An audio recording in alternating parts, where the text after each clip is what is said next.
我们在坟场发现了他的身影。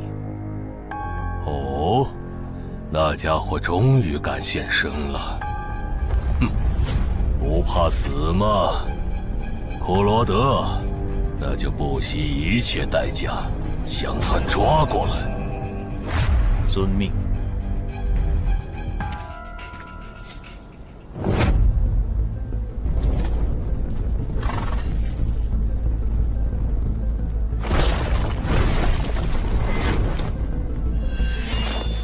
是不是打败你，才会放过我？那看来是没谈拢啊！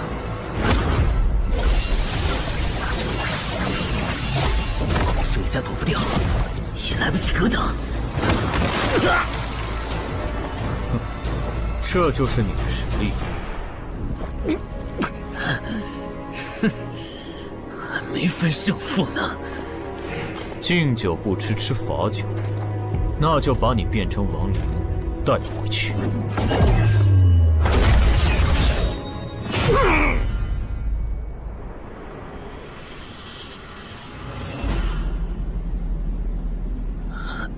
认输吧。做梦。王不灵。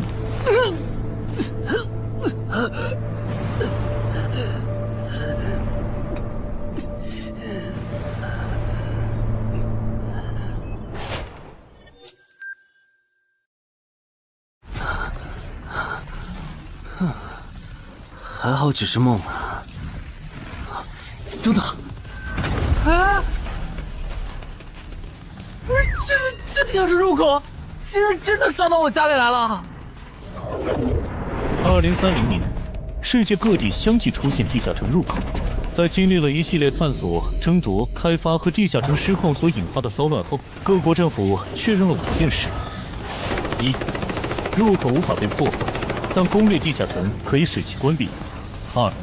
如果未能在规定期限内攻陷地下城，那么该地下城入口将翻转，地下城内的怪物将涌入这边的世界。3. 步入地下城并存活的人类将成为冒险者，自此踏上超凡之路。4. 地下城内的怪物等级越高，攻略该地下城的收益越高。5. 最高等级的地下城 BOSS 连核弹亦无法完全消灭。过去10年，地下城入口逐渐被公众所接受，有关地下城和冒险者的情报也被允许逐步公开给公众。冒险者周刊报道显示，冒险者人员十分稀缺，但却人均千万富豪。这一消息令冒险者这一职业变得非常受欢迎。对普通人来说，冒险者就是一步登天的门票。所以你过去3年的冒险家生涯，为你赚取了超5亿的财富。当然，对于刚刚成为传说级冒险家的我来说，这只是个开始。但少有人知道，每一位高等级冒险者的背后，都有许多普通冒险者和无辜平民的牺牲。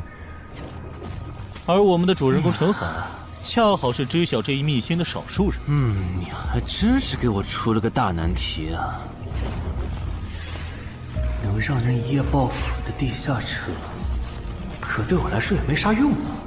毕竟我又不缺钱，而且我记得地下城的死亡率好像很高，搞不好我会死。要不把它上交给官方冒险者协会算了，说不定可以换点特别的好处。嘿嘿嘿嘿。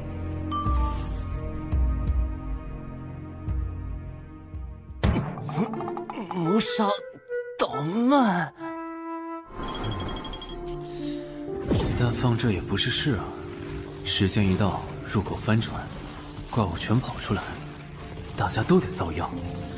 这样，我先瞅瞅这地下城啥类型，要是死亡率高，我就搬到别的城市，走之前报警让警察来管；要是死亡率低，我就自己搞定。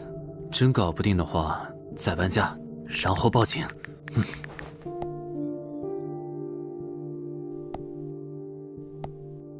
嘿，运气不错，是 Level 2的狩猎型入口。地下城入口的等级可以靠入口的规模判断，陈海家的入口太小，只能是入门级。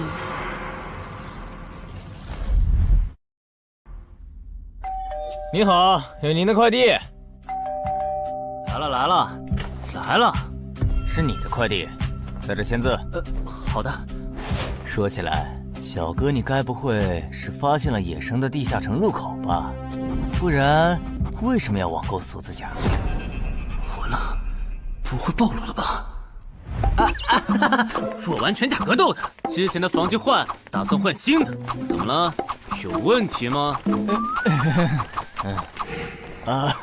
没问题，我就是随便问问。感觉这人很奇怪啊，难道是我想虽然多了？早就知道一般市民对成为冒险者这件事有多着迷，但是被人这么生硬的试探，还真是有够惊悚的。还好我伪装的不错。不过这个箱子会不会有窃听器啊？还好没发现窃听器。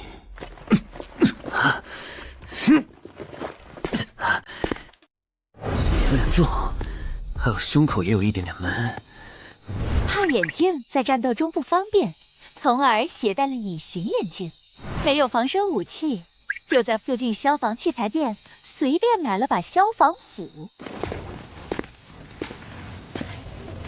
啊，锁起来倒是不影响，还行。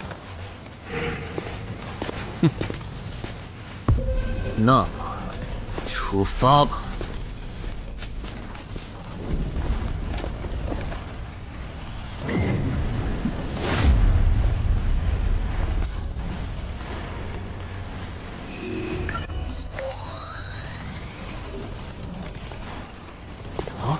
不是地穴地形吗？那看来我的首战对手大概率是豺狼人了。讨厌，这套锁子甲没白买。说起来，根据官方提供的情报，新人进入地下城后会激活冒险者面板，脱离条件也会出来。我的呢？来了。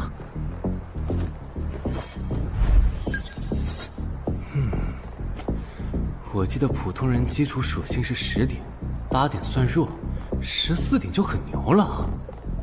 我不咋锻炼，力量和敏捷才9点，很正常。但智力有16点，真没想到啊！虽然智力和魅力是前期最没用的属性，但16点的智力，就算是协会或者财团内部也不多见吧？膨胀了，冷静，看一下地下城的脱离条件吧。脱离条件：杀死任意一只潮汐鱼人。通关条件是全灭一个潮汐鱼人小队。等一下，为什么是鱼人啊？我血产过敏啊！就不能给我安排点正常的对手吗？啊！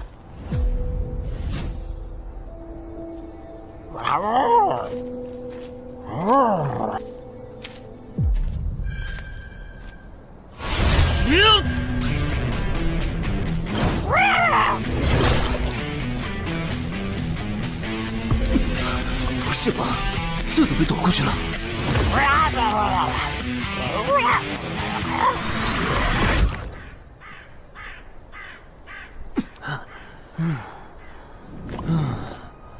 不是，这个地下城的难度标注是不是搞错了？一个落单鱼人就能把我打得差点翻车，如果遇到满编的鱼人小队，我岂不是要就地归西？啊，等级增加了。Level 2菜鸟，我的称号我与潮汐鱼人55开，这玩意儿侮辱人是不是？算了，今天就到这里。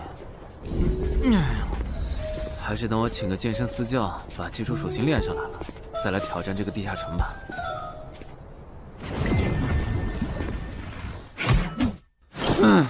累死我了，半年的运动量都干出来了。又咋了？哦，任务结算呢？我记得地下城的任务结算好像也能爆出奇物的。嘿嘿嘿，我的要求也不是很高，给我瓶加属性的秘药就行。菜怎么了？谁还不是从菜鸟过来的？气死我了！罢了罢了，有总比没有好。让我看看这个保温杯有啥功能。该物品每天可以凝聚500毫升纯净水，可升级。这垃圾东西谁要啊？气死我了！你好，我预约了安教练。哈，您就是陈海先生吧？安教练已经在 VIP 室等您了，请跟我来。好的。没想到东山这样的小地方，竟然也有专门为新人冒险者和冒险者候补提供塑身服务的健身教练。冒险者的6大基础属性中，力量、敏捷和体力是可以通过锻炼得到显著增长的。这1年的健身费也太贵了，都和我一本新书的版税差不多了。不过只要能让我的身体素质在短时间内得到显著提升，陈海先生，这点钱就花得值。陈海先生，您之前有过健身经历吗？没有。那为什么要花这么多钱请安教练？新手打基础的话，请普通一点的教练就够用了。还是说，陈海先生，你已经成为了新人冒险者，比较赶时间？这旁敲侧击的，还真是够直接的。哼，有条件的话，那肯定要请最专业的，以冒险者为目标，普通教练不能算是好的选择。这样啊？我总不能和你说实话吧？那您应该能和安教练聊到一块儿去。东山市最好的健身教练会是啥样的？好紧张。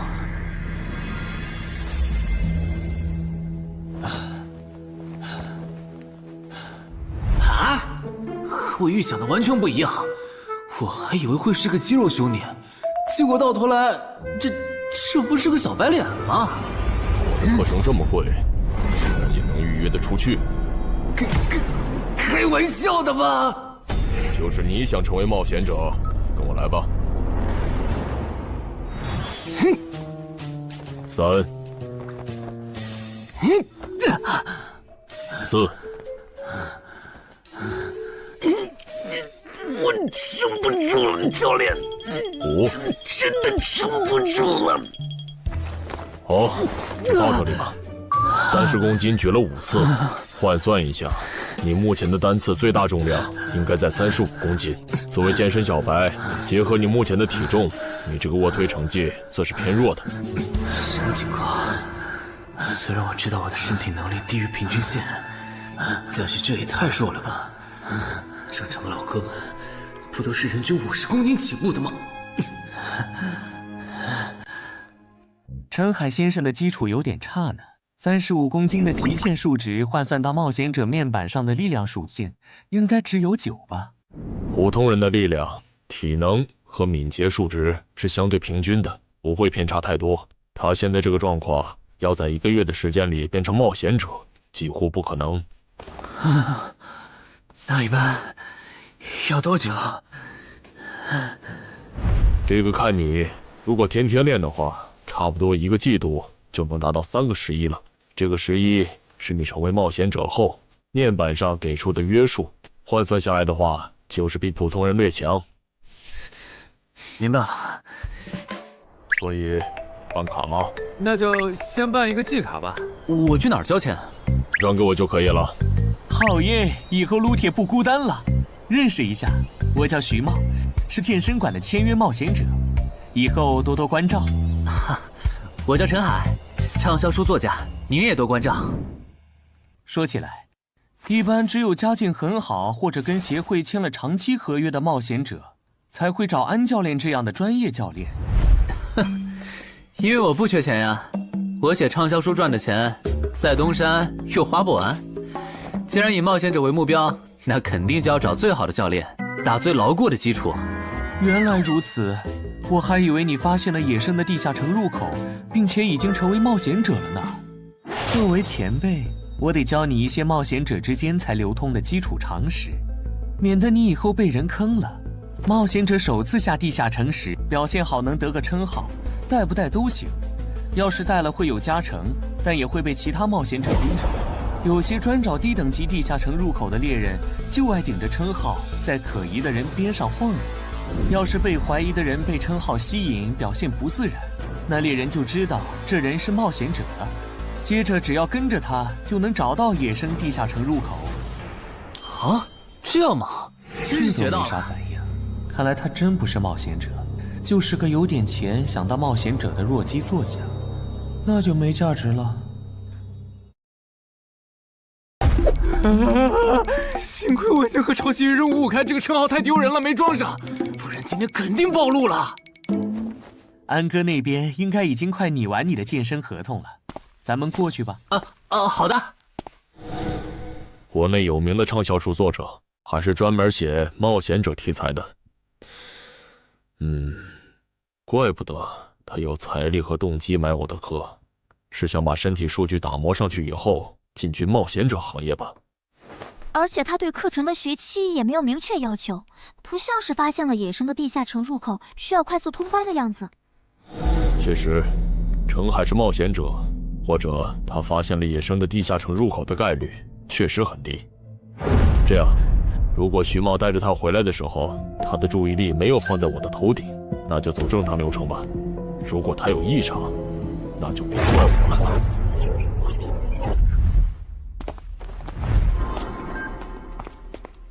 合同拟好了，你看完如果觉得没问题就签吧。好的。喂，不是吧？连健身馆的3A 级教练也……这边。那小子刚才看我的时候表情正常，视线也没停留在我头顶的称号上，看上去不像是刚发现地下城入口的小白。徐茂，你没做多余的事吧？怎么会呢？我可是健身馆的签约冒险者。那就没有持续关注的必要了。签好了。这份是您的，请收好。等下安教练会带您做体能测试。好。停吧。和我判断的差不多，你的体能也偏弱，敏捷测试就不做了。接下来的1周，我们主要做力量和体能塑造。你一般什么时候有时间？什么时候都有时间。行，那明天上午10点来健身馆找我，早饭别吃太油的。没想到国内规模最大的健身机构竟然会干这种勾当。依靠对新人冒险者和冒险者候补的身体塑造业务来钓鱼，如果我今天的演技再差一点，就要被他们瞧出问题，吃干抹净了。怪不得东山这种小地方会有3A 级教练常驻，恐怕全国各地……等等，这样看，所有和冒险者沾边的服务应该都有坑，包括我买的锁子甲。还好我当时觉得在同一家店购买防具和兵器的行为有点不打自招，不然网购锁子甲的时候就暴露了。看来我还是低估了冒险者这个职业的潜在风险。得调整一下计划了。原本想着等锻炼的差不多了以后再来挑战这个地下城，但没想到现实世界如此残酷，针对低等级冒险者的坑到处都是。虽然今天运气好避开了一个坑，但我总不会每天都有这么好的运气吧？只能冒险来地下城提升冒险者等级了。这次的脱离条件是鱼人眼珠吗？对了，不知道昨天那只的眼珠可不可以？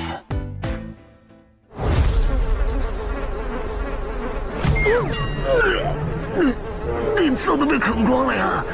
看来这附近有类似野狗的生物。不过好在眼珠还在。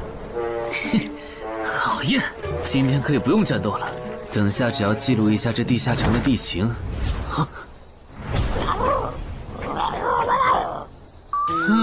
鱼人呢？我还以为是什么呢，吓我一跳。只是一只落单鱼人的话，我根本……一只还好，2只我肯定打不过呀！快润！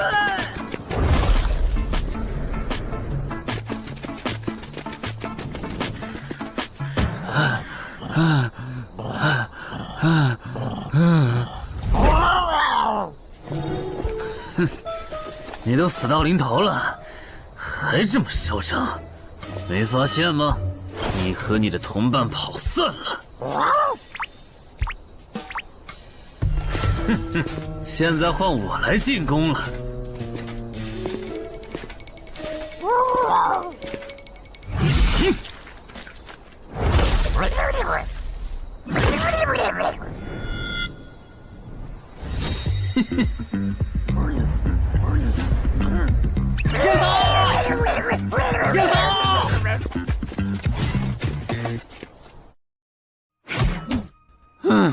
累死我了。不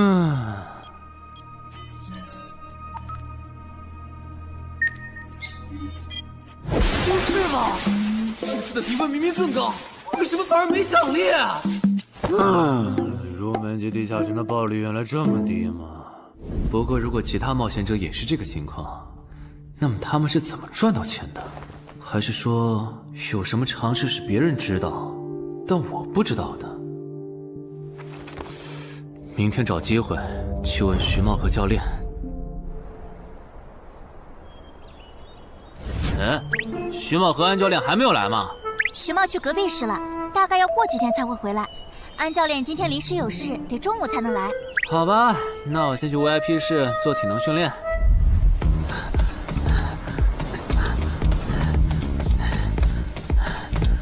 我外出的这几天，他都是这个训练强度。对，那可真够拼的。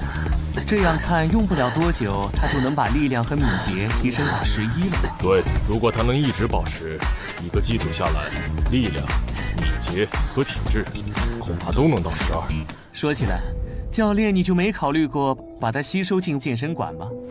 这种有钱又有行动力的好苗子，只要不出意外，以后绝对能成为中间冒险者。你回来之前我就问过了，但被他拒绝了。他想通过黑市的路子成为冒险者，然后当独狼。陈海，你这也太拼了，练这么猛很容易受伤的。还是说你打算今年就成为冒险者？能尽早成为冒险者，肯定要尽早。拖久了，以我的财力恐怕就上不了车了。毕竟时间越往后，冒险者名额的价格也就越贵。倒也是。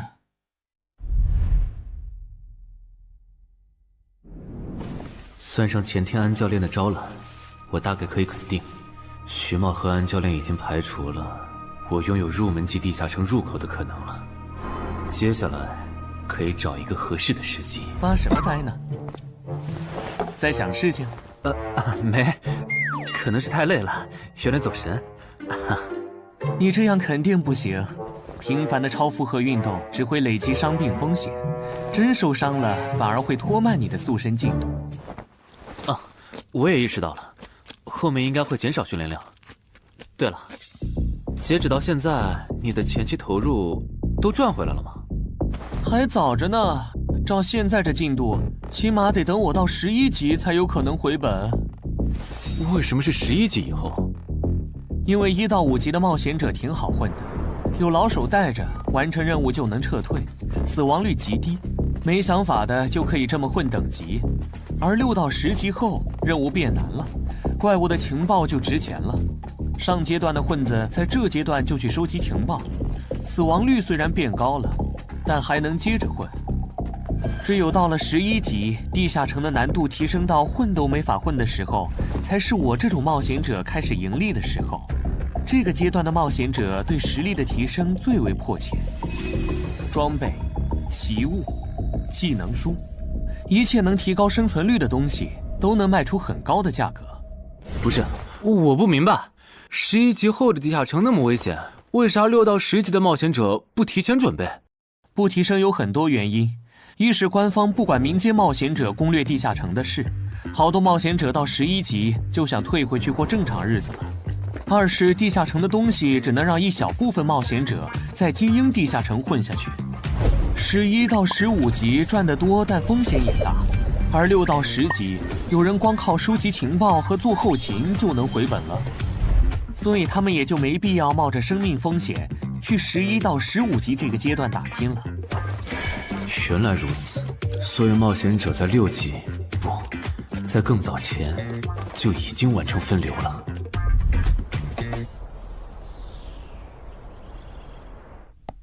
哼，真是学到了，怪不得我在论坛上很少找到有用的情报和攻略，原来有很多人靠卖靠谱攻略和情报赚钱。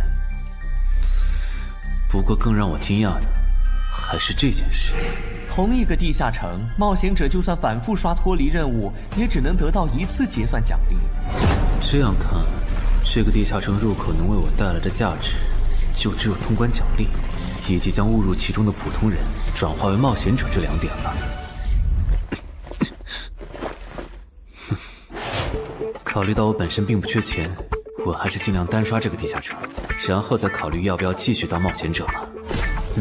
先用徐猫教我的方法，前期以收集情报为主，有10足把握了，再考虑通关的事。脱离条件找到湖？啊，这次的脱离任务竟然不需要战斗，还好买了一架无人机做辅助，不然纯靠人力搜索找湖肯定是个大工程。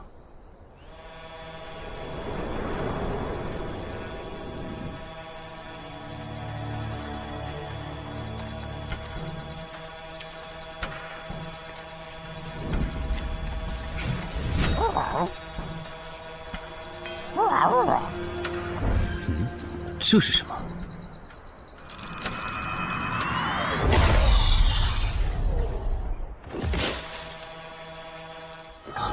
刚才那个应该是鱼人吧？虽然外形和气场和我之前遇到的鱼人有很大差别，但他应该也是鱼人，只不过等级应该更高。算了，先不管他。等我完成了脱离任务，再回来找那只橘红色鱼人。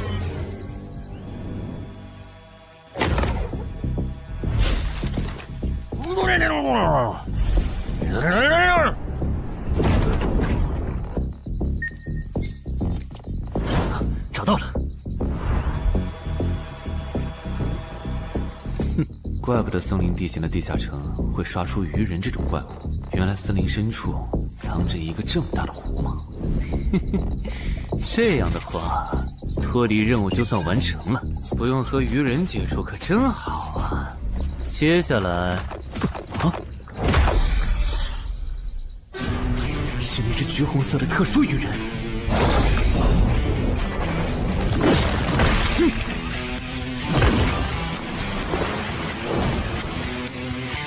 幸亏我刚刚反应快，不然可就重伤了。不过我新买的无人机的遥控器，我的心在滴血啊！不对，现在不是想这些的时候。这只鱼人的速度太快了，我必须慎重对待。啊！1只、2只、3只、4……哼！好险！这情况，这个人怎么还没死啊？如果不是穿了锁子甲，我这条胳膊估计就废了。这家伙真的是新手级冒险者会遇到的对手吗？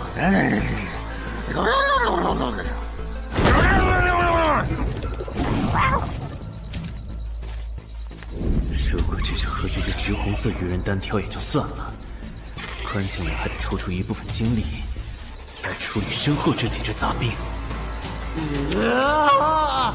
不管怎么看，这个地下城的难度绝对超纲了呀！要不逃吧？脱离通关任务重置了。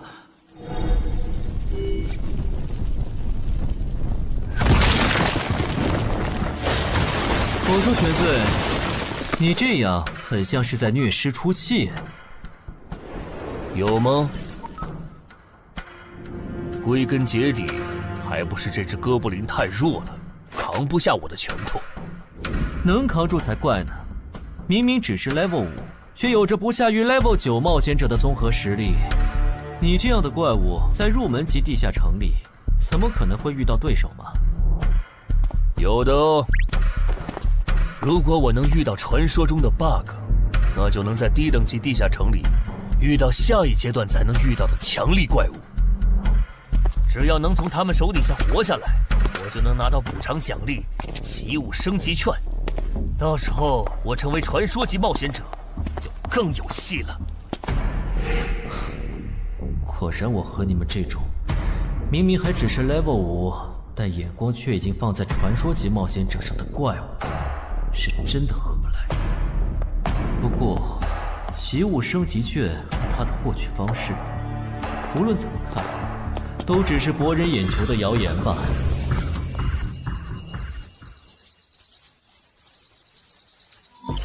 在高战力异常鱼人个体的追杀下活过3分钟，任务完成后将得到额外补偿，奇物升级券。不是吧？我都准备逃命了，你给我整这个，要玩死我吗？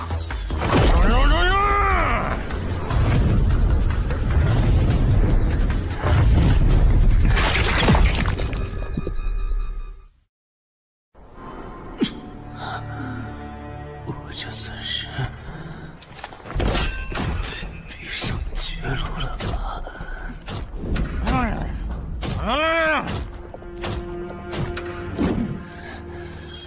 早知道当初就不该成为冒险者，好好当个畅销书作家不好吗？虽然嘴上这么说，但我其实很清楚，这些年因为写冒险小说的缘故，我一直对地下城有向往，向往自己成为冒险者，体验那紧张而刺激的冒险者生涯。是的，虽然我怕死，人怂又不能打，但我的冒险人生绝对止步于此。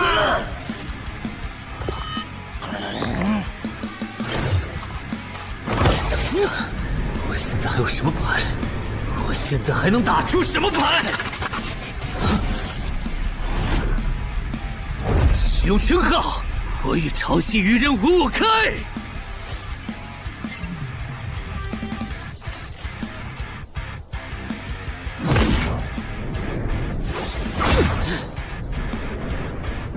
身体变轻盈，力量也变强了一点。不止如此，这些鱼人的动作也变得迟缓了许多。我的动态视力也加强了吗？能行，现在的我能行。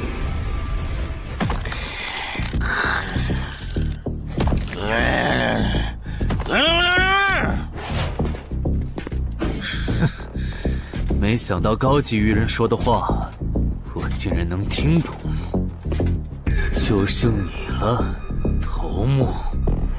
我是干掉了这支下级士兵，别再得意忘形了啦！我知道的，即使身体能力获得了大幅度提升，穿上这一层锁子甲的我，依然不具备能和这只橘红色鱼人拼速度的可能。机会只有一次，利用鱼人直线攻击和我头部暴露的弱点，对方的进攻方式、路线和目标都已确定。我要做的就是舍弃头部的防御，用它做诱饵，争取到一次以伤换伤，重创对方的机会。如果这一次机会我没有把握住，那么吃到教训的他，必然不会再给我翻盘的机会了。这种生死皆在一瞬间的体验，真让人血脉喷张，沉醉其中，无法自拔。就是现在！我这不是挺能干的吗？不可能，绝对不可能！开什么玩笑？我居然会被这种弱者可恶！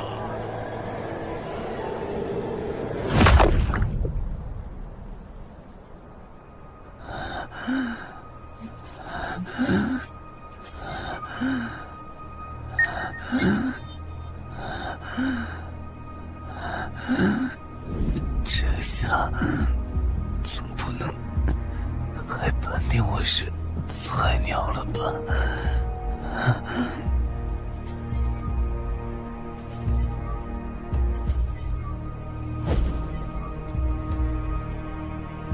平平无奇的保温杯吗？对，平平无奇保温杯是用启物升级券。啊！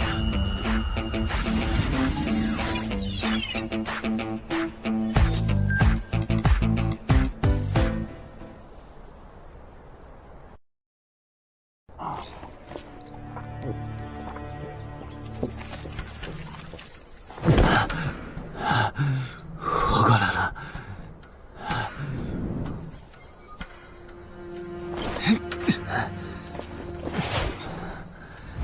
已经愈合了。冒险者面板，冒险者等级竟然提升了，不过还是菜鸟。哦，感知也提升了一点，还获得了一个新称号——至死地而后生。哼，倒是个意外之喜。再看一下通关任务重置后变成什么了。挑战等级上升了，脱离任务刚刚也完成了。不过这通关任务捣毁潮汐鱼人的孵化池吗？算了，这个通关任务明显不是现在的稳定处理了。溜了溜了。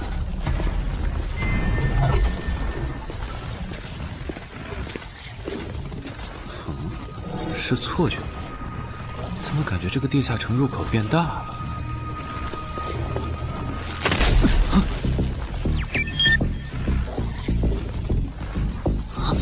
等级不足，这个地下城升级了。这么看来，我刚才完成的脱离任务，其实来自更高等级的地下城。怪不得任务难度提升了那么多，脱离任务掉落的奖励这么丰厚。隐藏之眼，我没记错的话，论坛上有个大佬，好像一直在强调这个东西的稀有性和重要性来着。哼，那必须要转职啊！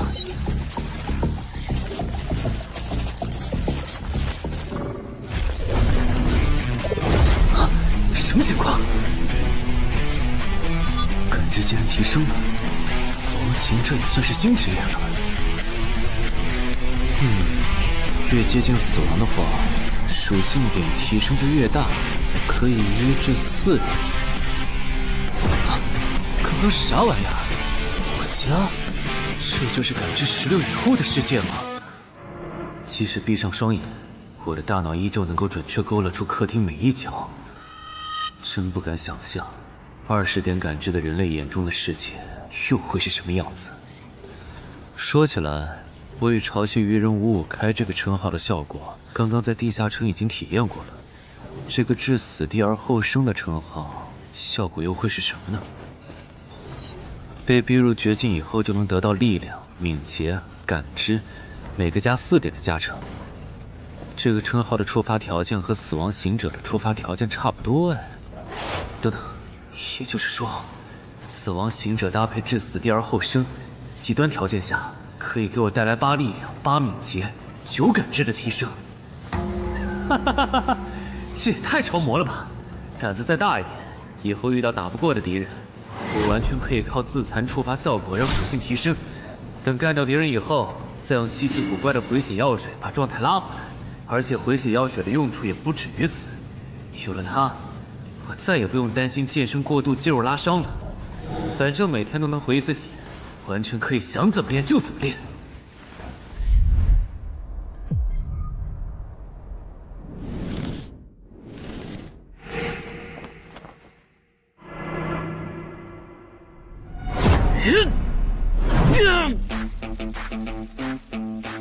真惊人！谁能想到，不久前还只是个健身小白的他，只用了不到2个月，就达到了正常人要用1年才能取得的成果。就他那训练量，换别人来早就去 ICU 报道了。但他一通瞎练下来，还能活蹦乱跳，这说明他体质很牛啊，至少有16，甚至都有可能17或者18了。安教练，你这次是看走了眼呐！陈海还在练呢。啊，恭喜啊！你现在的力量、敏捷应该已经到达12点了。以你现在的身体素质，准备充分的话，是完全有能力完成新手级地下城的脱离任务的。真的不考虑加入健身馆，成为这边的签约冒险者吗？我可不想当一个会被合约束缚的冒险者。那真是太可惜了，我还以为能和你成为同事，以后一起攻略地下城呢。不是同事，也能一起攻略地下城啊。对了，我打算从散人手里购买冒险者名额，这方面你有什么忠告吗？忠告吗？不是同事，也能一起攻略地下城啊。对了，我打算从散人手里购买冒险者名额，这方面你有什么忠告吗？忠告嘛，那我推荐你去找散人联合。散人联合？我没记错的话，他们好像是国内最大的散人集团吧？对，如果你想走黑市的路子购买冒险者名额，那么我只推荐你选择由散人联合提供担保，或者他们自营的低等级地下城入口。为什么？我感觉找独狼冒险者明显更好啊，省钱又省力。因为涉及到冒险者名额买卖，无论买方还是卖方，其实都存在巨大的交易风险。卖家怕遇到伪装成萌新的入口猎人，买家怕交了钱对方不办事。但有散人联合的介入就不一样了，虽然他们的佣金很高，但是作为冒险者资格地下城相关产出生意的龙头，他们为买卖双方提供的契约书还是很值得信赖的。原来如此。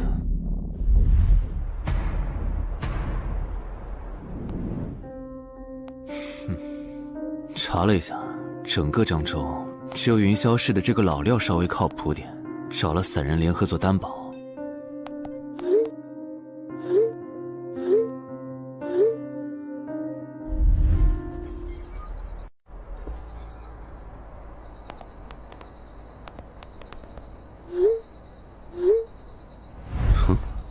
这边，云霄老司机，没错，你就是爱写作的东山市民吧？你好，就差你了，快跟我来。签完契约书以后，我好带你们去地下城。好了，契约的内容分3项：一，交易完成前尾款将由我方承担；二，双方都不能做出违反安全协议的行为；三，不能向任何人暴露此地下城入口的具体位置。诸位对契约内容有疑问吗？没有。没有。没有。那么，契约成立。手臂在发光哎！哟，好神奇啊！好了，我的工作完成了，希望以后还有机会为诸位服务。等下大家再跟我走一段路，我带你们去地下城入口。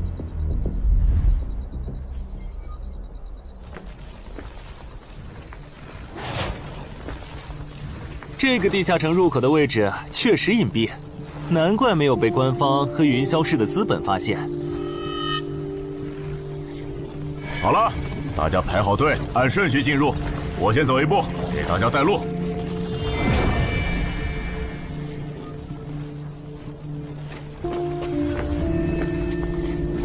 这批新人怎么样？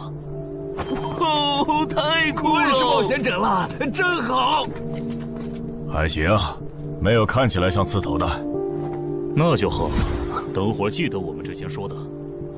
卖家原来有2位吗？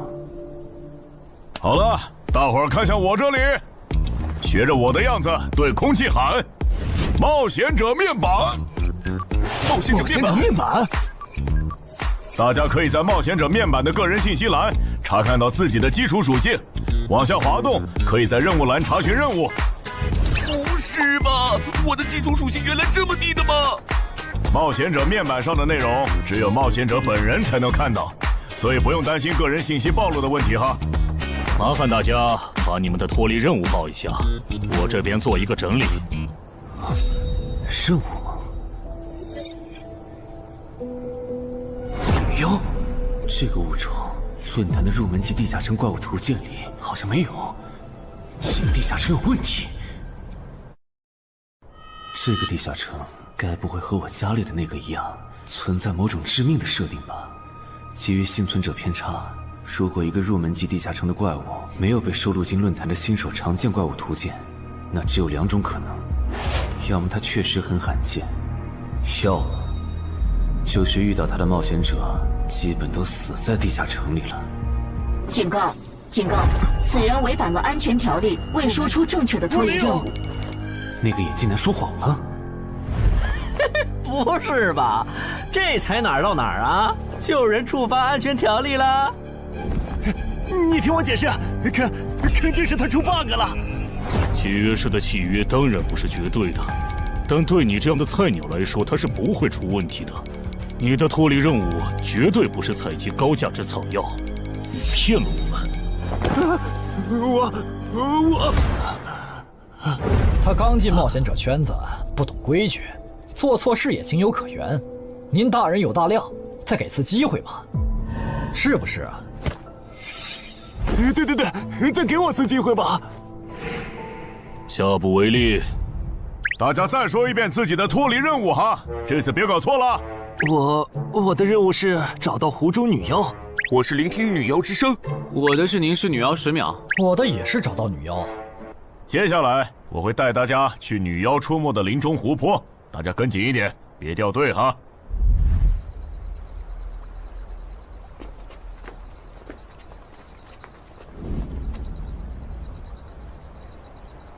冒险者面板。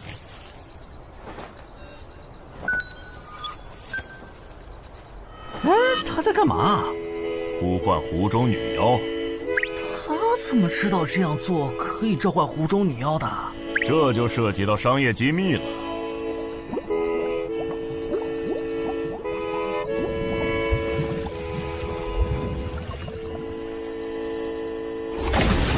女妖出来了！我的脱离任务完成了，我的也完成了。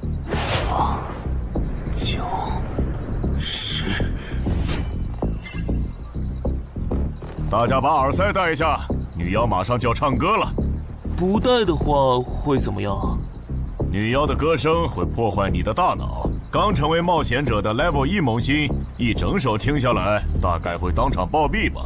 什么？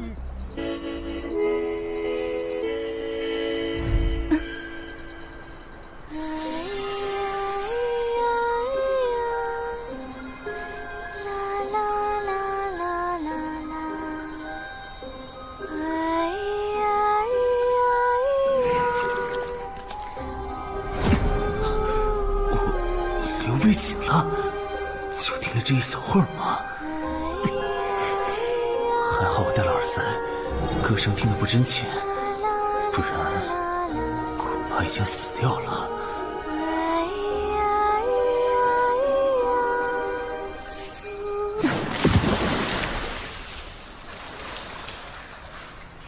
大家的脱离任务都完成了吗？都做完了，那咱们就原路折返回去了哈。搞笑，让我们原路返回？来之前我已经查过了，地下城里的植物和矿产都是很值钱的。你这么急着赶我们走，不会是想要独吞这个地下城的产出吧？我们可是付了钱的，为什么不能在这个地下城采集高价值草药和矿产来回血？等一下，咱们的契约书里可没有这条。但也没有不准我们完成脱离任务后采集高价值草药和矿产的条例吧？原来冒险者还可以在地下城内采集草药和矿产的吗？你不知道吗？其实大部分冒险者并不具备通关能力的，他们主要的盈利方式就是搬运地下城内的物资和收集怪物情报。你是觉得脱离任务已经完成了，我们又碍于契约不能对你出手，所以可以发难了是吗？不然呢？真是笨蛋！但有一点你没考虑到，那就是我并没有和你们签订契约啊。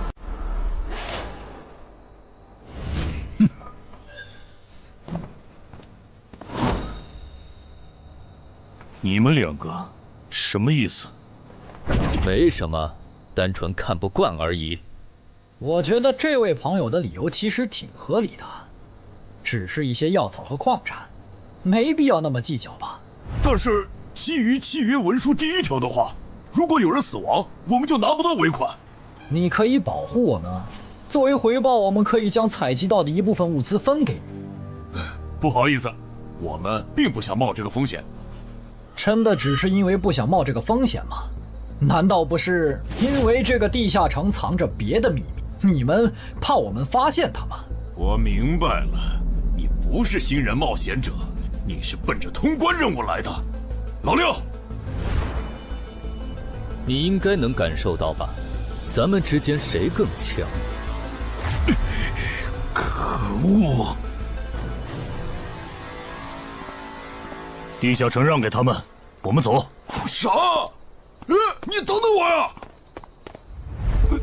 他们为什么就这样走了？这不很明显吗？这2位帮我们说话的朋友，其实是比那2个人更强的冒险者呀。过奖，其实强的不是我，是我的这位朋友。等等，不太对，3人联合的契约师不会蠢到让假装萌新的冒险者轻松找到契约书漏洞，这不符合逻辑。大家可以自行选择，接下来是单独行动，还是跟我们一起行动？单独行动的话，你们的收益可以独享；如果跟随我们一起行动的话，通关奖励我们要1半。1半？这么多？这叫多？你没仔细听吗？是通关奖励的1半。这2位资深冒险者的目标是通关。新人冒险者的通关率一般只有10%，甚至更少。就算分出去1半，我们也领先了90%的新人冒险者。大叔，你别得了便宜还叫委屈啊！所以这其实是好事。对新人来说，第1次通关时间是重要分水岭。新人冒险者越早拿到通关奖励，未来的冒险者之路就会越顺畅。那就是说，就算我只拿到1半的通关奖励，也会比绝大多数同等级的冒险者要强吗？如果你没有浪费这些开局资源的话，确实是你要强一点儿。请让我也加入你们，也包括我。我也要。那帮没良心的，签契约书前都说好了，只涉及脱离任务，其他不包的。任务一完成，他们就变脸了。差不多得了，都走了这么远，他们不可能再跟着了。你不用演了。哦。不过你这次演技提高了不少嘛。刚才我一度以为你打不过那个顶着战斗专家称号的冒险者来着。我确实打不过他。啊？不过他也很忌惮我就是了，要不然不会用劝退的方式赶我走。原来如此。那你觉得他们能通关吗？可能性太低。个人判断，这批冒险者里，最多只有1到2个幸运儿能活着走出这个地下城。什么嘛，这不就和之前的几次一样了吗？真没意思。哇，酷哎！既然大家已经决定联手通关，那我也不藏着掖着了。我能够为认同我、信赖我的队友带来一点基础属性的随机增幅。他说的是真的，我的力量加了1点，我加的是感知，我的也增加了。体力涨了1点。原来团队领袖这个称号是用来提升自己的队友啊，还怪好用的。我这边还有一个问题，我们现在只知道口琴声能召唤女妖，并不知道其他的召唤方法。女妖要是一直躲在湖里，大家的通关任务就没法完成。这不是问题，我的称号可以让我强制激怒指定目标，被激怒者将减少2点智力，变得冲动易怒。他也是冒险者吗？至于建立强制对话的方法，只要引起对方的注意就可以了。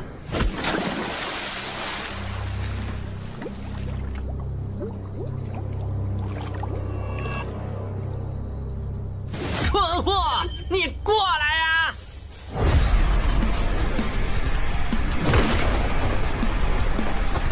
成功了，他被我激怒了。剩下的交给我吧。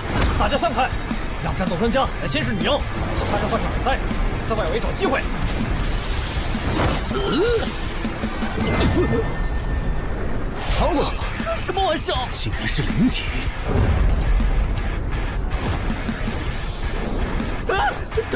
等一下！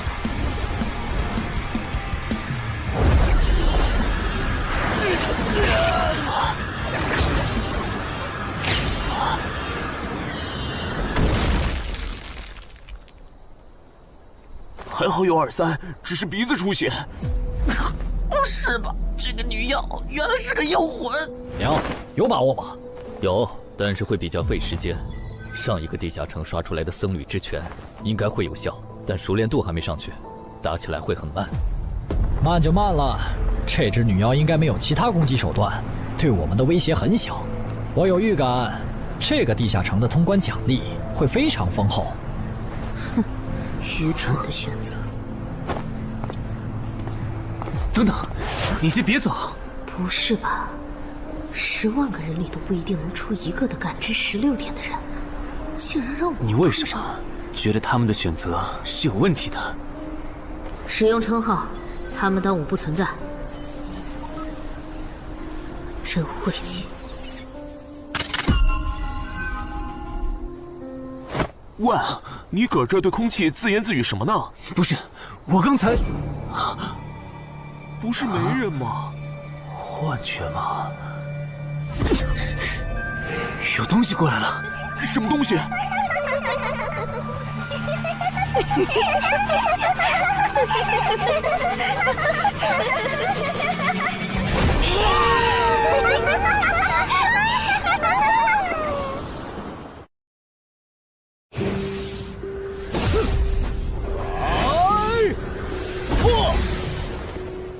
有效果了！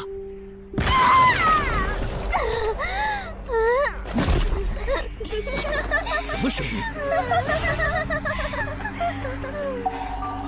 我们搞错了，这个地下城不止一个女妖，那2个卖家没安好心。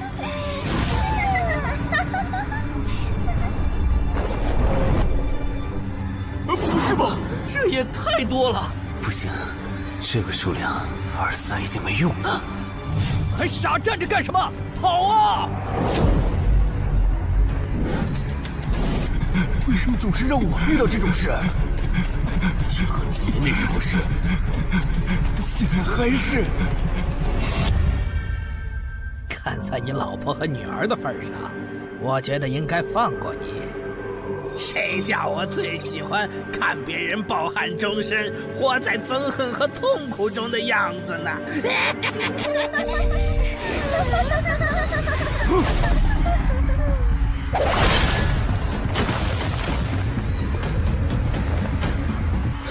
你们以为我是谁？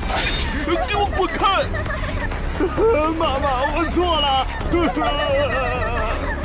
来呀，也不怕你们！来呀！被摆了一道啊！怪不得那2个入口持有者的契约没限制3级以上冒险者进来，原来是想引4到5级的冒险者来通关。等我们团灭后，就进来捡我们的通关奖励，真是好算计。关于如何杀死这些女妖，你有建议吗？这声音，有建议就赶紧说。女妖不光靠声音攻击，还有别的攻击手段。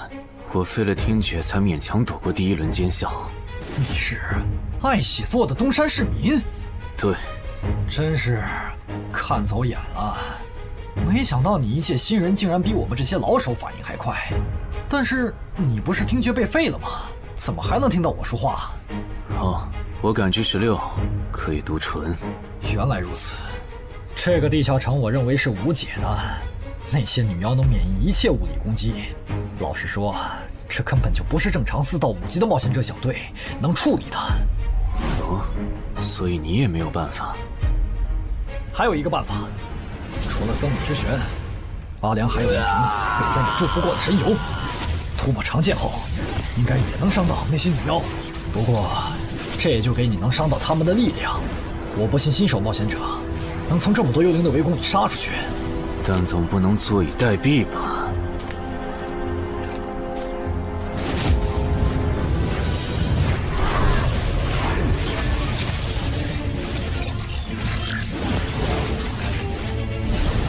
至死地而后生。能听到吗？我问过你的同伴了，他跟我说，要通关必须从你那里拿到被僧侣祝福过的神油。通关吗？能帮我拿一下吗？不好意思，我眼睛瞎了，恐怕没办法操纵冒险者面板取出你要的东西。这样吗？不过，我还有一个办法可以让你得到它。什么办法？你干什么？就是以死后掉落的形式让你获取。其实我也不是非要那碗油杀人夺宝不可。20点的敏捷足够我甩开女妖逃出地下城了。我就是想试试能不能通关。虽然无论怎样，你都不可能活下来。哇，真的很吵啊！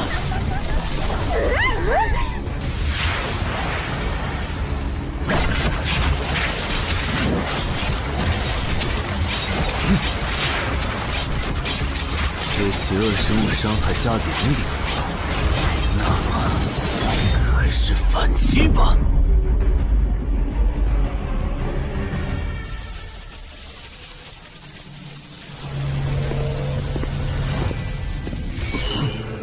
好像有人从里面走出来了。哪有人啊？你看错了吧？不是，我真感觉到了。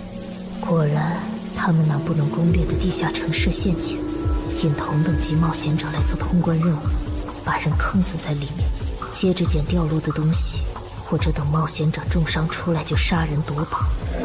雇主的儿子应该就是这么被害死的。石斧秃鹫是指利用高难度地下城坑杀同等级冒险者，然后拾取对方掉落的堕落冒险者。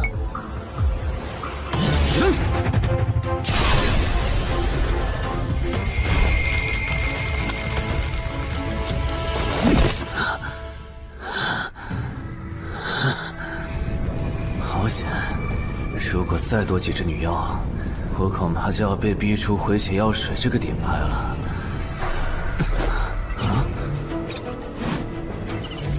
您的绝妙操作取悦了路过的死亡主宰，得到其恩赐，亡灵亦不能杀死我。该恩赐可以使您豁免一次来自亡灵生物的死亡判定，免疫一次来自亡灵生物的死亡判定。好霸道的额外奖励！额外奖励都这么丰厚了，合并结算的奖励还高于单独结算，那么肯定要合并了。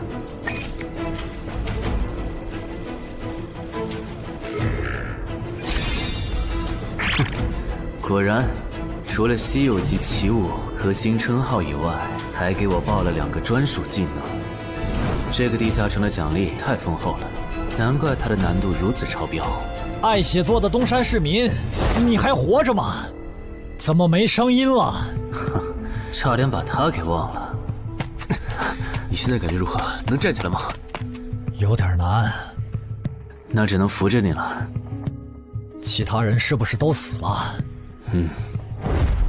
胖子、四眼、大叔，还有你的2位同伴，都死了。你应该不是第一次进入地下城吧？哼，我还以为你不会主动说破呢。如果我说我能保守秘密，并将我得到的奖励作为酬劳全部送给你，你能不能不灭我的口？但你死了，同样可以保守秘密。那你就得不到我的通关结算了。而且，云霄老司机和他的同伴肯定在地下城入口附近蹲幸存者。我可以帮你吸引他们的注意力，相信我，让我活着走出地下城，对你来说是最有利的选择。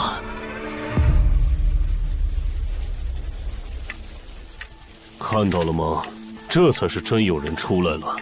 哎呀，刚才那次算我看错行了吧？等等，地下城在坍缩，他们通关了。不对，小心右边的冒险者，他绝对不简单，可能是狼。先干掉一个弱的，接下来到你了。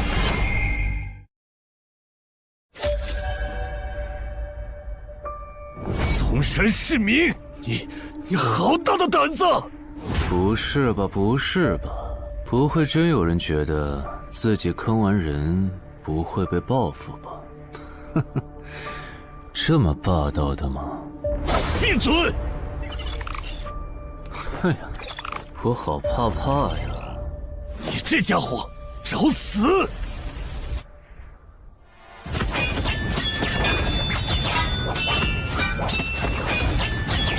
这俩人相互厮杀的程度，有些7级甚至8级的冒险者都没这么夸张的速度。不可能！带上这个称号以后，我的速度竟然还是没你快，真是离谱他妈给离谱开门，离谱到家了！你的敏捷难不成有17，甚至18？可，你猜？冒险者面板，哼，不比速度了。不比了。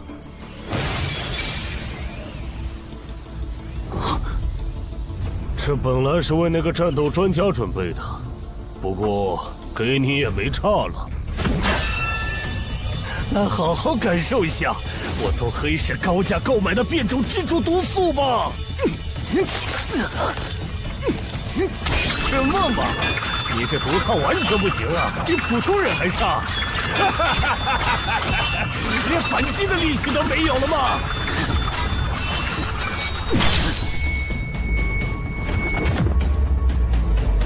太慢了，太慢了！你这样是伤不到我的。哼，蜘蛛毒，这就是你为我们准备的手段？怎么样？喜欢吗？作为7级地下城蜘蛛地穴的特殊产出，可以极大的削弱低等级冒险者的力量、速度和体力。迄今为止，因为他而败在我手上的5级冒险者已经有4个了，而你将会是第5个。然后呢？你应该不只准备了这点手段吧？全都亮出来吧！切，不会吧？难道这就是你的全部了？当然不止这些。佩戴了毒素携带者称号的我，呼出去的气体、身上的汗液和血管里的血都是带毒的。和我僵持的越久，你中的毒就越深。这战术太吓人了，在6级以下几乎是无解的。我明白了，是我高看你了，我还以为你藏着什么大招呢。关闭技能，与死亡共舞。不可能！怎么还有这么快的速度？你猜？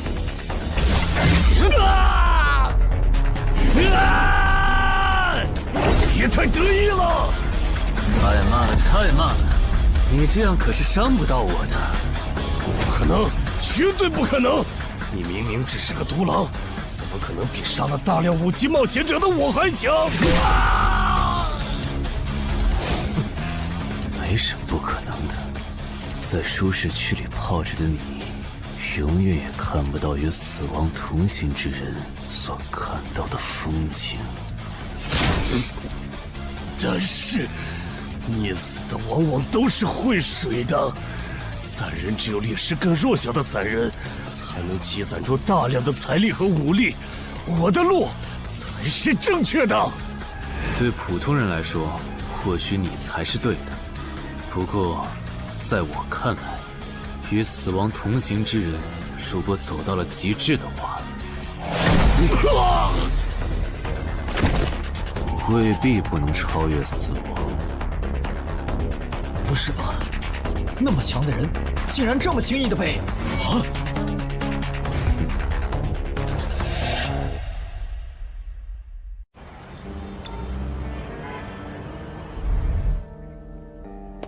你这运气也太差了吧！啊，徐茂，你怎么来了？来看你啊！第一次进地下城就遇到了能免疫物理攻击的怪物，好不容易通了关，还被师傅秃鹫堵门。不过也多亏了这次经历，让我得到了置死地而后生这个称号。也是，还算幸运。那些传说级冒险者，哪个没在5级以前越级挑战过对手呢？对了，个人建议不要让别人知道你的主要称号，情报泄露是很致命的。冒险者要防的不只是地下城的怪物。原来如此，学到了。虽然女妖之森的入口持有者，官方说是被另一个幸存者杀了，但我查过，那人主要称号侧重团体战斗，单人作战能力没强到能杀掉2个师傅秃鹫，所以怎么了？我脸上有什么东西吗？没什么，我只是突然想起来，高教练月底就要回东山了。你这边养好伤以后，记得回健身馆报道。关于你的塑身计划，要进入第2阶段了。好的。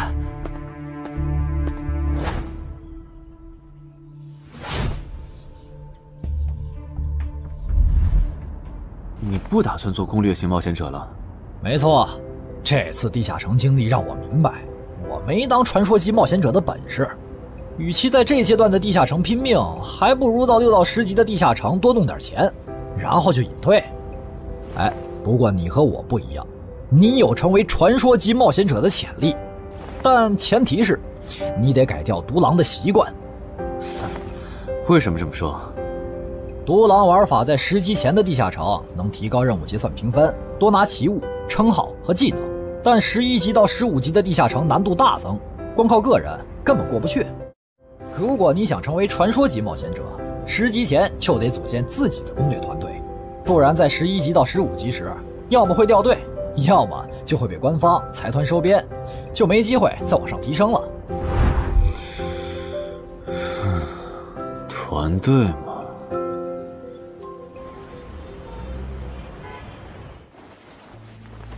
害死我儿子的秃鹫们已经死了，杀死他们的人就在这2名幸存者之间。你认为谁才是帮我儿子报仇的恩人？他。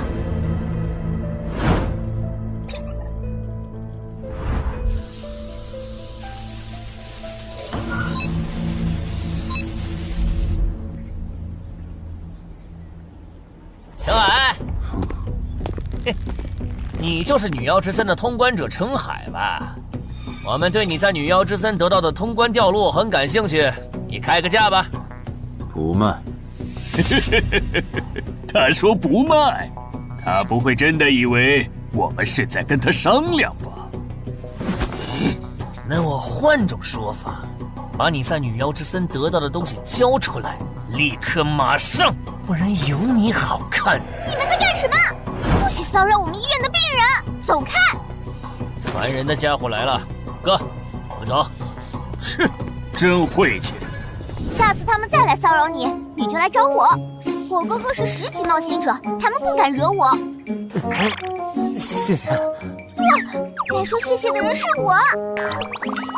我的好朋友死在了女妖之森，你和王先生攻略了这个地下城，还铲除了用它钓鱼害人的秃鹫。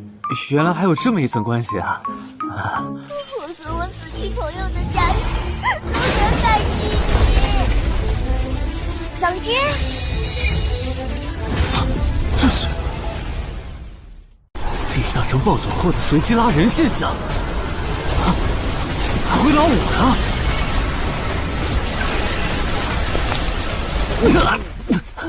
突！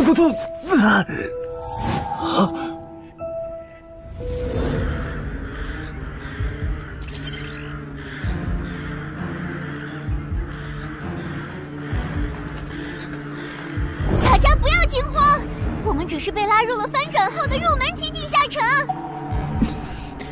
不是吧？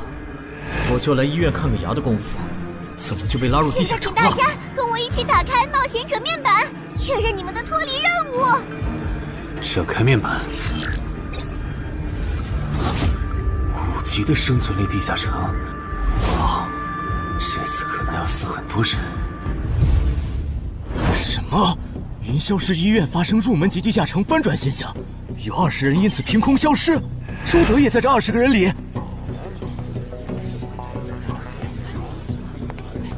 情况如何？失踪人员名单已经整理出来了。被卷入地下城的一般民众有17人，冒险者3人。我们还找到了失控的地下城入口。不过什么？你的脱离任务和通关任务是什么？消灭10具骷髅士兵，存活1小时。你的呢？我的也是。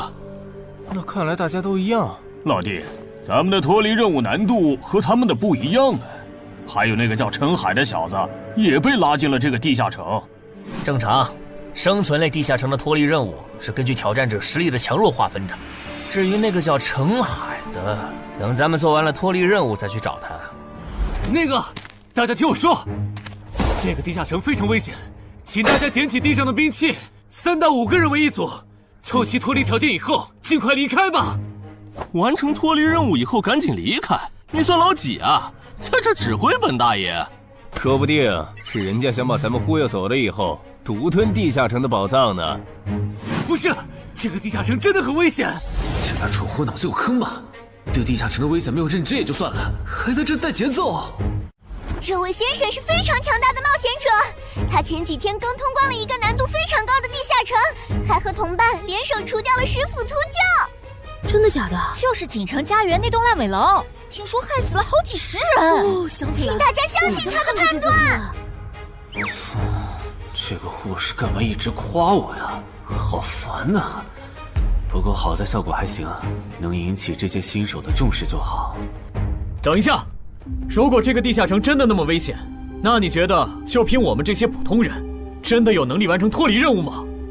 先不说消灭骷髅士兵有多难，就按你说的，3到5人一组去猎杀骷髅士兵，最后肯定是青壮年组队，老弱被抛下。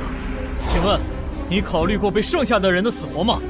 有道理。分开行动的话，骷髅士兵听起来就很难对付。骷髅士兵，那就死掉了。很多人就是因为单走，才被地下城里的怪物杀死的。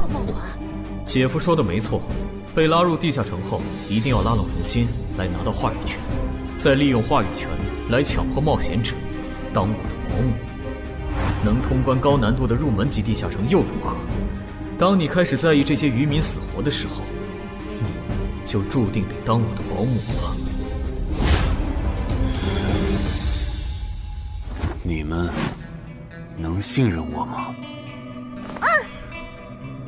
那跟我走吧，我带你们去完成脱离任务。好的。谁允许你们走的？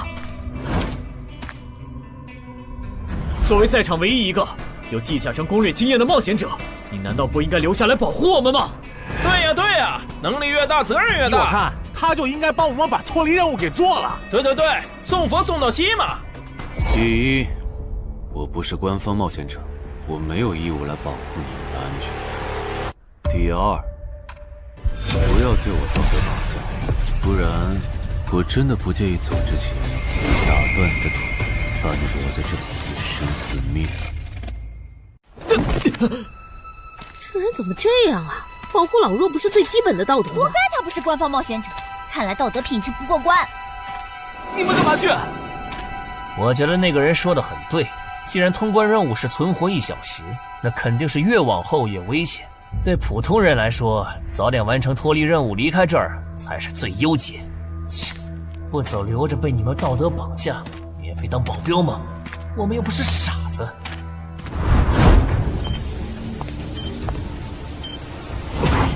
怎么是他？这个地下城有什么问题吗，尚科长？这个地下城最大的问题在于，接下来的1个小时，能有几个人活着走出来？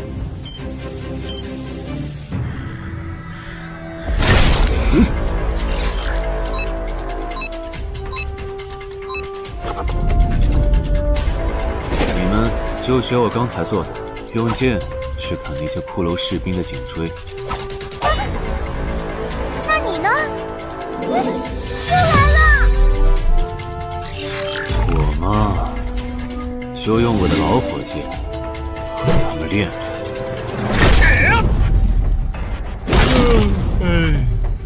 打完这批记得换班啊，老哥。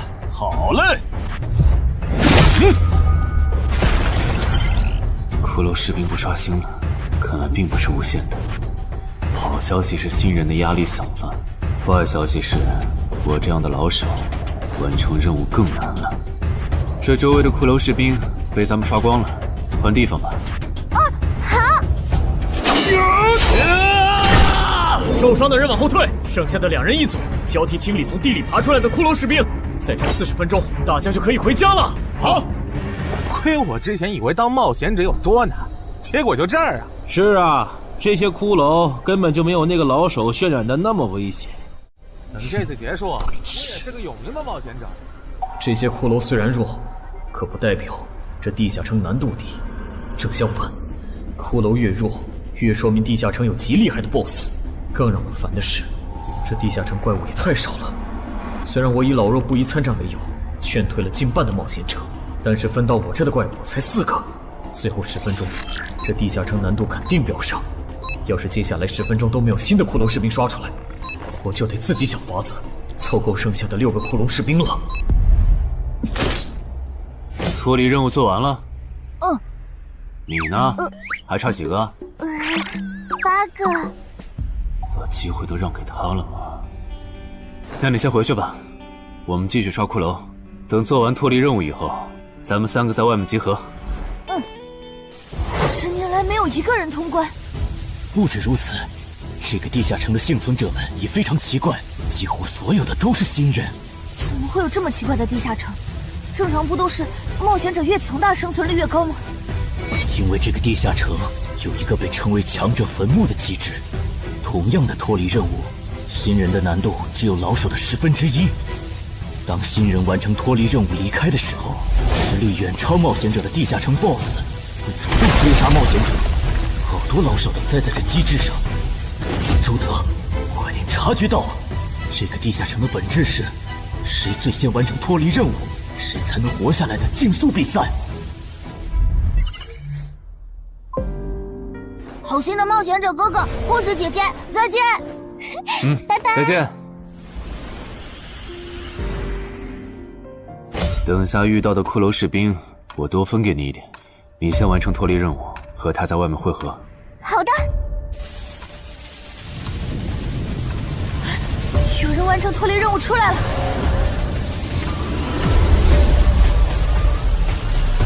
怎么是小孩子？有人离开这个地下城了。这个第2阶段是什么意思啊？原来是这么回事吗？这个地下城的本质是竞速。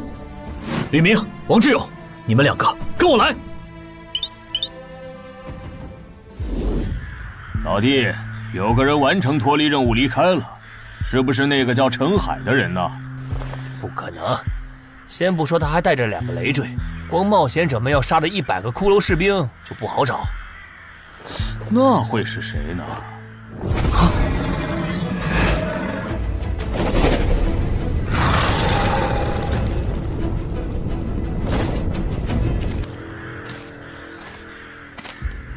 叫我们跟着他出来，都走这么远了，也不解释一下。如果遇到大群的骷髅士兵，咱们3就完了。闭嘴吧，他这么做肯定是有原因的，你没注意到吗？他是看到任务栏变更以后才叫我们出来的，恐怕他比我们更清楚这个地下城发生了什么。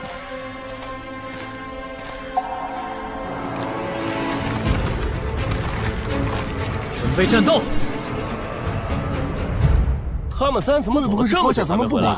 周德当初就不该气走那个冒险者。脱离了。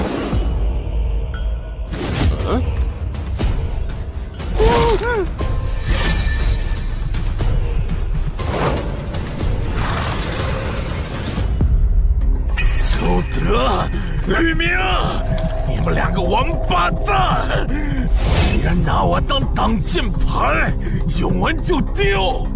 你们这2个小人！你还差几个？3个。那快了，我们再找些小股的骷髅士兵杀，应该能赶上。儿子，不对劲，幸存者的数量在减少，营地那边出事了。说什么？陈海哥，这阶段是什么意思啊？可能是难度提升，接下来会出现更强的怪物的意思吧？这个你别管。你的脱离任务做到哪儿了？我看看啊，深海哥出事了，其他人都死了，现在只剩4个幸存者了。什么？左2，右2，是左。都说了，是这个地下城的 BOSS 降临了，要想活命，必须就地折返。在 BOSS 找到我们之前，完成脱离任务。别开玩笑了，就咱们2个人，怎么可能在那么多骷髅士兵的围攻下完成脱离任务？王之勇在的时候都做不到。听不懂人话吗？我们已经没有时间去找骷髅士兵了。还差右2。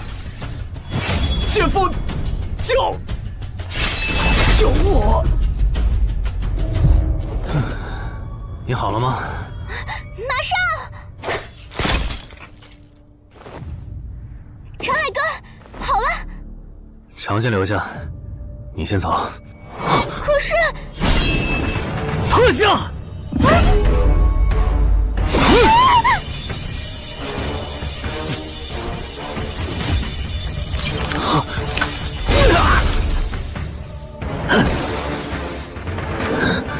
好强！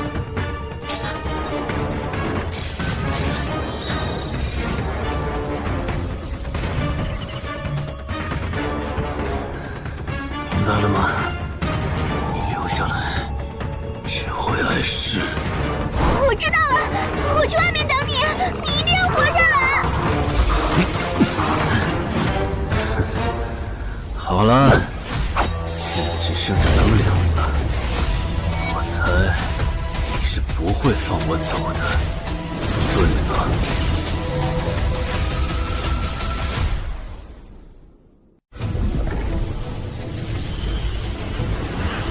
是护士姐姐，里面还有幸存者吗？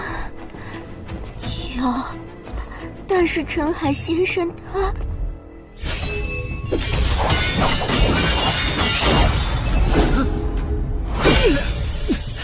好强，这样下去不行，速度和力量我都不是他的对手。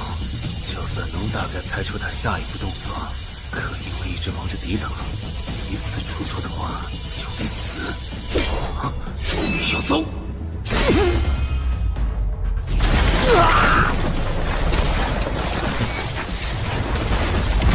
这么巨大的实力差，你还能跟我过几招？在我这儿撑这么久，了不起。好像在跟我说话。不对，现在不是该思考这些的时候。想一想，再想一下，到底该怎么做，我才能活下来？没戏了，把这边的情况汇总给漳州吧。就说云霄市医院地下城暴走事件，17名普通市民卷入，仅2名幸存，3名低等级冒险者卷入，无一生还。你在说什么？不是还没到时间吗？这才过去5分钟。就是。我能理解2位的心情，但是请不要再做不切实际的幻想了。这个地下城里的 BOSS， 就算是9级的我，也没有把握面对他能存活15分钟。你要等的人，哪怕是5级冒险者中的佼佼者，最多也就能坚持5分钟。你从地下城出来到现在都过去5分钟了，他还是没有脱离地下城，这意味着什么？你应该清楚吧？怎么这样？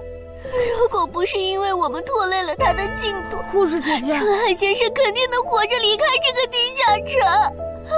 都是因为我们。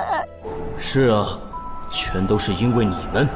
如果没有那个多管闲事的冒险者帮你俩完成脱离任务，周德才是最有可能活着离开这个地下城的人。我出去冷静一下，这2个新人的登记工作交给你了。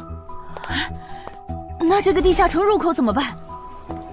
人都死光后，入口会在半小时内关闭，接着随机出现在世界某个地方。当然，如果你实在不放心，也可以盯到最后。好吧。你合格了。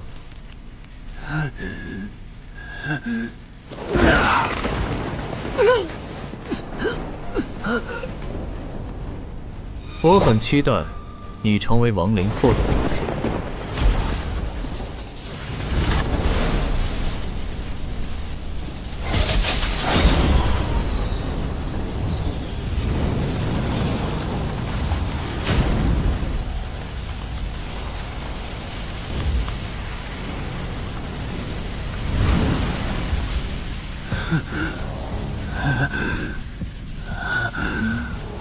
都赢了。对这个 BOSS 来说，完整的我更有价值。在他回来之前，是死亡主宰的恩赐。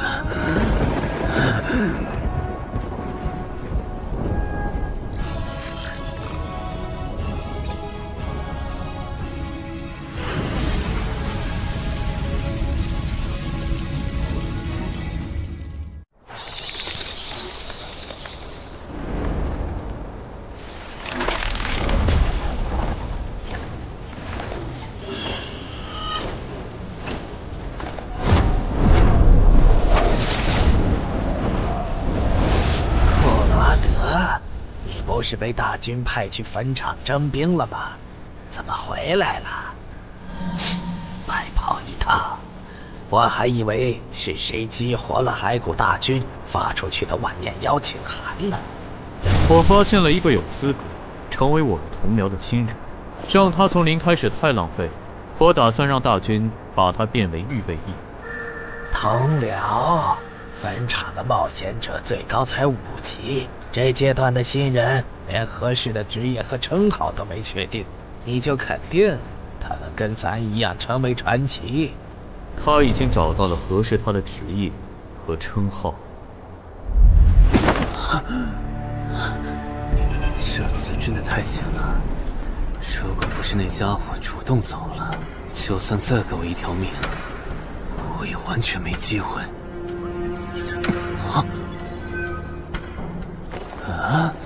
通关任务都显示完成了，为什么没有弹出来脱离选项？不会是必须完成脱离条件以后，我才能离开吧？在那个怪物意识到我没死之前，那得抓紧了。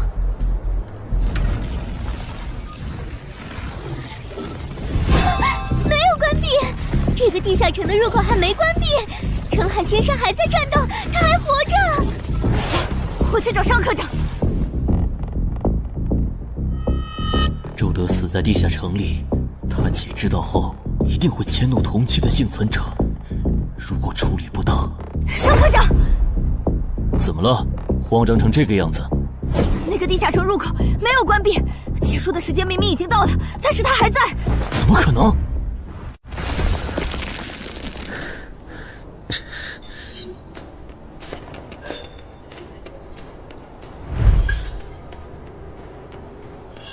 合并结算。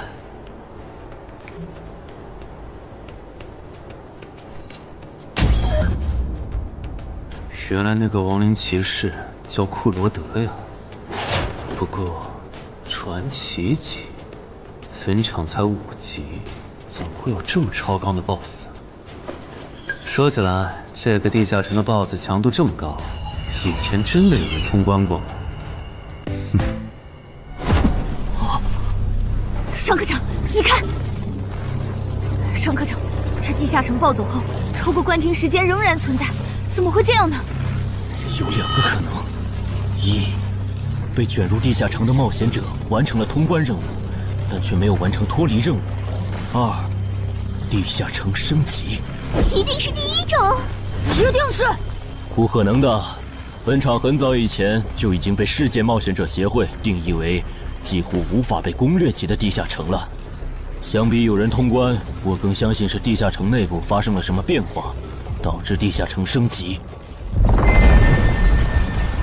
有人出来了！是澄海先生，真的是他！哎呀，你们都在啊！担心死我了！如果因为我的原因没能坟场竟然真的被他打通关了！一辈子的。那么严重的。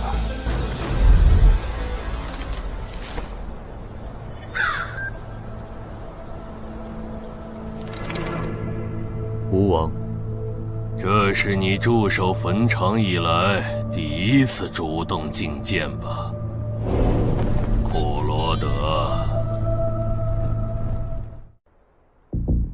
你知不知道，就在刚刚，你成为了全球首个通关坟场的冒险者。首通？我？对，你要火了。坟场这个地下城虽然等级很低，但是在冒险者圈子里很有名气。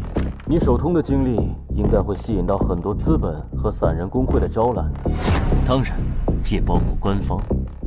啊，所以现在是招揽环节。是的，你在女妖之森和坟场的表现已经充分证明了你的潜力。像你这样的超级新人，整个冥省1年下来也不会超过10个。作为云霄市地下城负责人的我，当然不可能错过。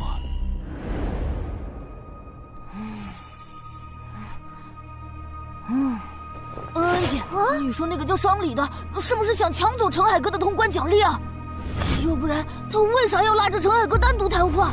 应该不至于吧？我可不会那么没品。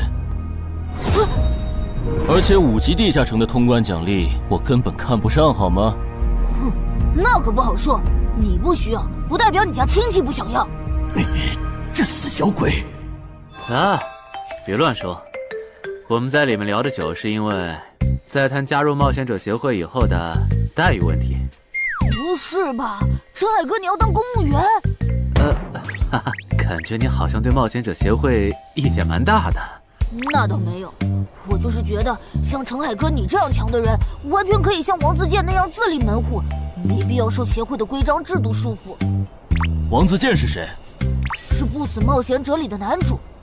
不会吧？你明明是个冒险者，竟然没看过这个吗？我是冒险者，和我看这书有什么必要联系吗？这个死小鬼！要不要告诉他们，这本书其实是我写的？你是陈汉？你真的是不死冒险者的作者陈汉？不会吧，不会吧，不会吧！如假包换，不信的话，我可以给你看我写到一半的《不死的冒险者2》的小说原稿。真的吗？啊，你怎么了？怎么感觉你受委屈了？陈海先生，你能不能不要加入冒险者协会？为什么？我以前听我哥和他朋友说过，那些加入官方的冒险者很多都后悔了。你哥有说是什么原因吗？没有，但我还记得他们谈话时的表情，非常的严肃，甚至还发生了激烈的争吵。这样吗？我会慎重考虑的，谢谢你为我考虑这么多。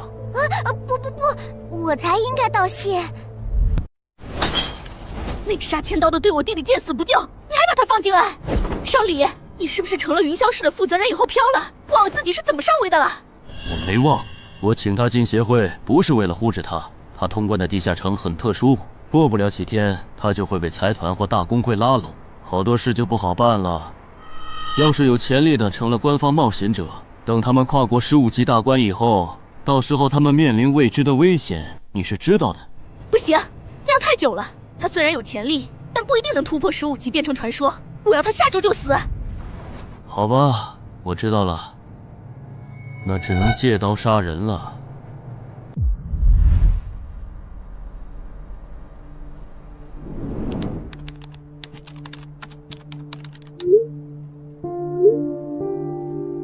坟场？这个地下城的情报不是早就挖无可挖了吗？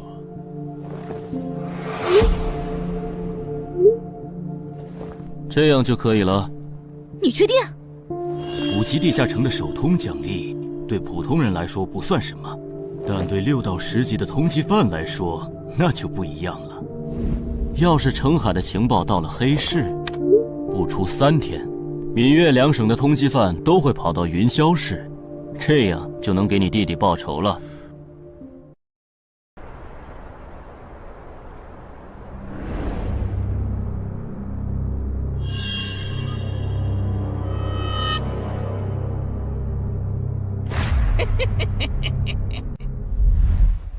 我的个人信息要3天后才能录入官方的冒险者系统吗？是的，我记得程先生你是东山人吧？要不我这边先给你安排一下暂住的酒店，这样你这几天就不用两边跑再折腾了。不用，刚好我要回东山办点事，那我3天后再来云霄。好的好的，那咱们3天后再联系。前提是3天后你还活着。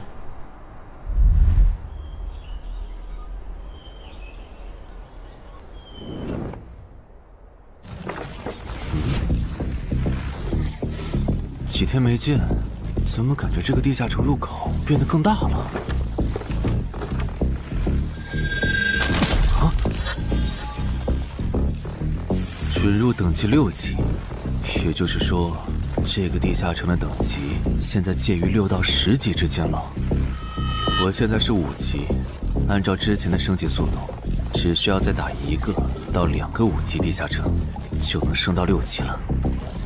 上次翻论坛的时候，我记得东山这边好像有一个5级的地下城正在招募人手，我看看还在不在。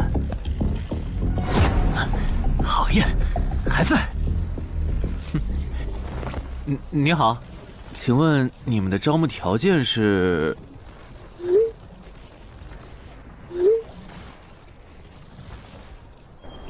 黑市金币？你问这个干嘛？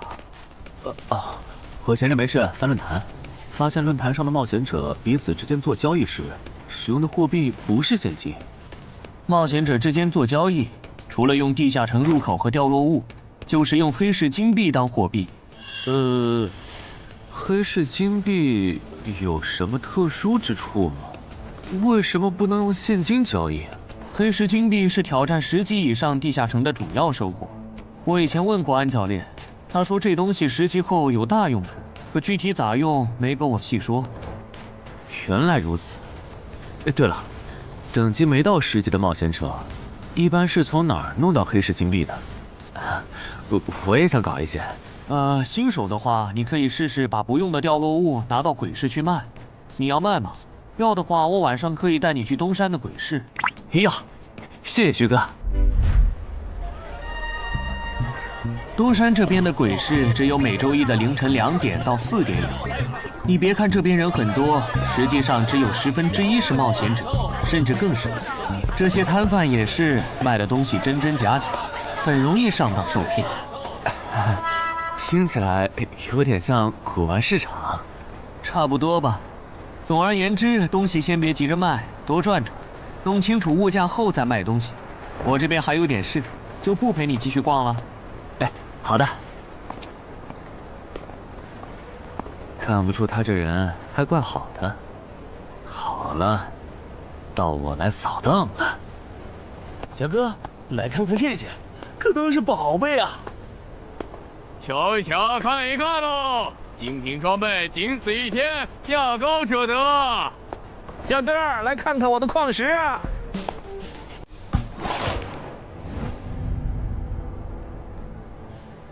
看他求购的内容，这个人想要攻略的地下城，该不会是女妖之僧吧？这位小哥，你有我要的东西吗？如果是对付女妖的话，口琴和长剑应该可以。哈，有啊。你打算以什么价格收？我得先看看货，货好，价格都好说。要看货，你得等我半个小时，我回家拿去。那你得快点，如果在这期间有别人卖我要的东西了，我可就不收了。哼，知道了。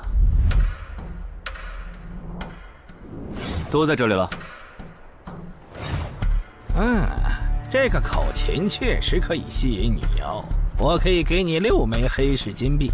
Nice。至于这把剑，这剑携带圣化属性，对邪恶生物伤害加2点，能够有效攻击女妖。哦，有点意思。爷呀，你这把剑我可以给你8枚黑市金币，咱们加个微信吧。之后我这边如果再有需要，交易起来也方便。好啊，加好了。慢走啊！赚大发了。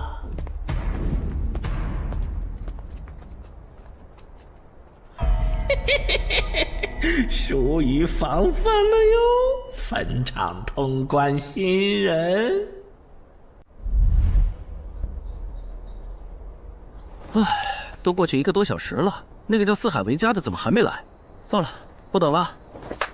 各位新老朋友，大家好，我是5级哥布林地穴地下城的入口拥有者搬砖小 C。我左手边这位是协会冒险者林女士。哟，本次攻略已在官方备案，大家可以不用担心秃鹫的问题。这边的3位大叔和我组队过3次，是实力和人品都很过硬的老手。这小子怎么每次都这么磨叽？然后是本次行动的金主，目前还是普通人的王老板。大家好，鄙人姓王，是东山地产的经营者。最后是新朋友，爱写作的东山市民和今天也很闲鱼呢，他们都是3级以上，可以胜任后援工作。大家好。怎么这些人都喜欢在公园集合呀？上次的师傅秃鹫事件后，我都快对公园有心理阴影。大家都互相认识了，接下来请随我前往哥布林地穴的入口所在地吧。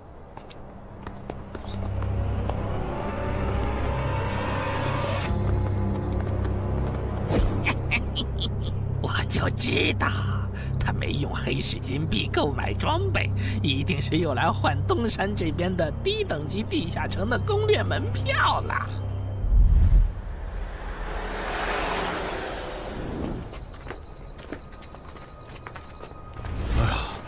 那个还要走多久啊？啊，快了，入口就在前面。小三，这入口你是怎么发现的？这也太偏了。不是我发现的，是本地的一位驴友发现，然后卖给我的。真的假的？这年头还有发现地下城入口以后自己不攻略，反而拿去换钱的傻子？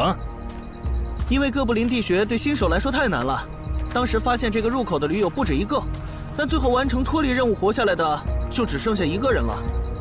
人家已经是冒险者了，这地下城在开放期又攻不下来，还不如卖了，换点能用的东西，剩下的钱分给死去同伴的家属，这选择挺合理的呀，不是吗？合理是合理，但我觉得事情应该没那么简单。喂，你这人真是的，咱们都合作好几次了，你还怀疑我？到了，形状、颜色、大小完全一致。没错，这个就是5级的地下城，风险评估过了，可以进。讨厌，这一下你放心了吧？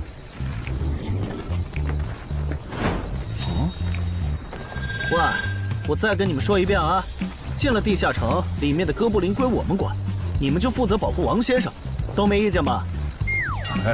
我这200斤肉就交给2位了。脱离任务呢？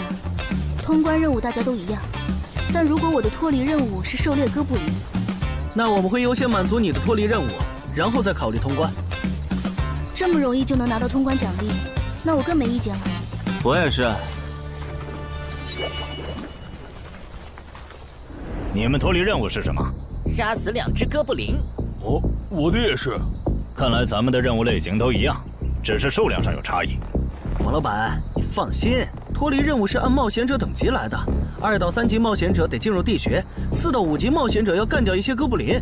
你是新手，只要找到哥布林地穴就行，很简单的。原来如此，怪不得我和他的任务不一样。哎，大家听我说，考虑到东山市民和咸鱼小姐的工作是保护王老板，所以等下遇到哥布林，优先让给他们完成脱离任务，没问题吧？没问题。那好，咱们出发。只用交手就行了，感觉也不难呐。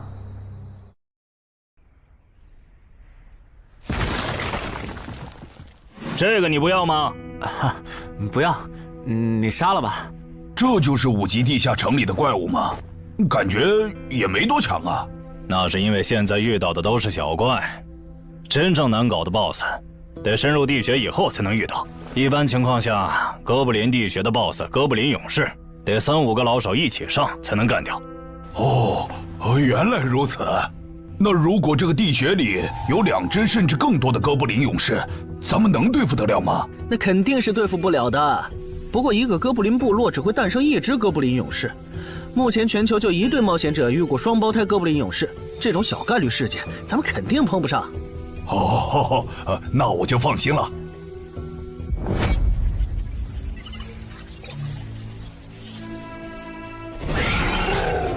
速战速决，别让他们逃回去报信。明白。麻烦了。啊？你指哪方面？从我们踏入地穴到现在，已经遭遇了4波哥布林，很明显，这地下城的小怪数量多得不正常。我们可能中大奖了。搞不明白你们这些富人究竟在想什么？你都这么有钱了，为什么还要成为冒险者？说来惭愧，鄙人成为冒险者主要是为了减肥。减肥？等等，减肥和成为冒险者有什么必然联系吗？这联系可大了。我特意托人问过，目前已知的职业里，有一种不需要锻炼，只要打坐消耗多余的体质，就可以不断变强的。你不觉得这种职业很适合我这种有钱但是又下不了苦功去锻炼的人吗？花这么多钱竟然只是为了减肥，你们有钱人的世界真难懂。你们在聊什么？嘿嘿，能让我也加入吗？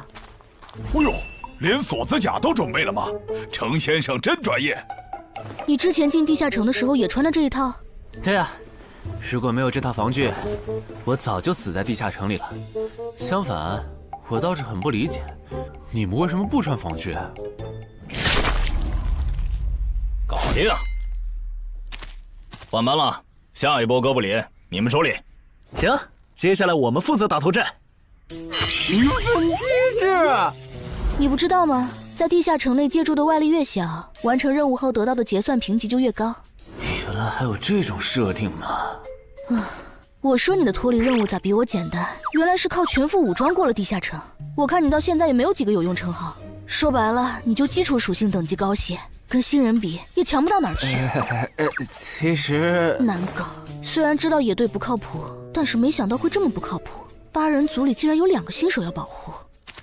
你们3个等会儿再聊。拦路的哥布林小队已经清理掉了，可以继续前进了。好的。怎么有3个岔路？正常的5级地穴不是最多只有2个吗？看来我之前的担忧没错，咱们遇到了 bug。这是还不能透露给大众的地下城情报。平均每50个低等级地下城就会有一次实际挑战难度比当前等级高，甚至高很多的特殊情况，也就是 bug。bug 主要分3种情况，第一种是小怪数量的提升，第2种是 BOSS 数量的提升，第3种是 BOSS 强度的提升。比如我们现在遇到的，按照他这个说法，就很接近第1种。我之前经历的地下城，好像多多少少都有点问题。请问，出现 bug 的地下城，结算奖励会比平时多吗？这个要看地下城的实际攻略难度提升了多少。听说运气好，能出14、15级冒险者都眼馋的宝贝。所以，我们如果继续深入，可能会遭遇更多的哥布林。是的。听起来有点危险呢。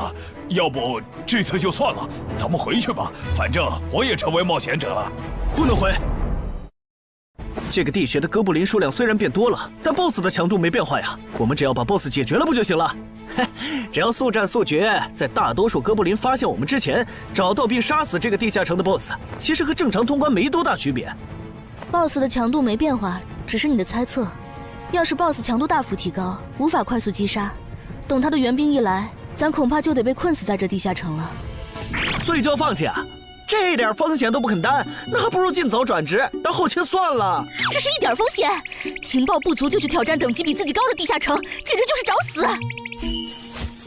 那个，要不这样好了，咱们举手表决，想要继续的留下，想退出的就原路返回。这主意行，两不耽误。来去自如，这你满意了吧？现在开始举手表决，要留下的举手。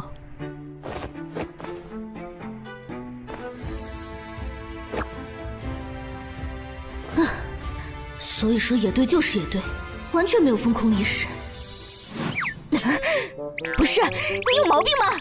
他们等级高，想拼一下我能理解，你实力还不如我呢，你凑什么热闹？但我还是想试试。既然大家已经做出选择了，那就在这里分道扬镳吧。王老板，你的通关费用我晚一点退给你啊。哎呀，不用，就当交个朋友了。走了。哎呀，你等等我！一定要走左边吗？我觉得右边更好啊。那就猜拳，谁赢了听谁的。要是平局怎么算？靠谱吗？这两人平局就走中间呗。我怎么感觉上贼船了？石头，剪刀，哦！好耶，我赢了！呀，早知道出剪刀了呀，可恶！等下 BOSS 出来了，你不用上，你就负责清小怪，别让哥布林打扰我施法。没问题。那个，你为什么那么不看好他们呀？这个地下城真的有那么危险吗？你怎么知道我不看好他们的？啊，我毕竟是做生意的嘛，基本的察言观色还是会的，所以，我选择退出主要是因为这个称号，它的效果是为佩戴者指出前方的危险。之前的地穴，我就靠它发现地穴深处有俩能要我命的家伙。我听了官方冒险者给的消息，我认为这个入门级地下城是少见的双 BOSS 地下城。一般单 BOSS 地下城要3到5个同等级冒险者才能打通，那双 BOSS 的话，咱们这点人肯定不行。你信不信？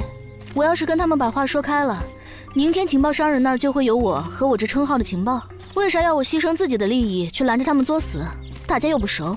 再说了，作为临时队友，我在保证自己安全的情况下，都尽力劝他们了，不听那是他们的事。那你为什么肯和我说这些？你不用担心，我不会害你。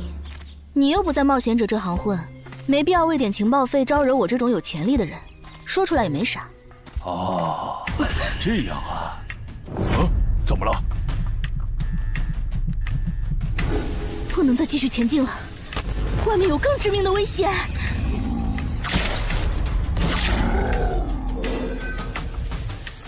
2级速能法术，烈焰爆！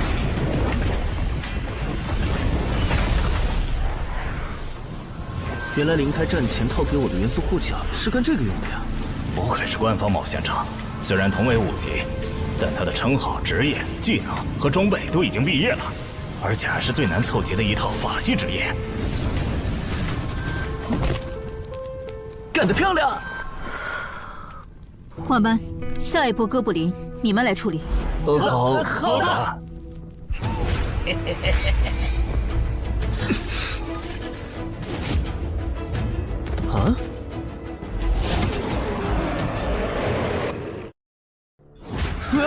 你们看，那是不是 BOSS 啊？怎么感觉有点不太一样啊？应该不是吧？这么矮，和哥布林勇士完全不沾边啊！等等，这是，大家小心，这确实是 BOSS， 只不过不是哥布林勇士，是哥布林萨满。与我冲！大家速战速决，在哥布林勇士出现以前结束战斗，不然我们就危险了。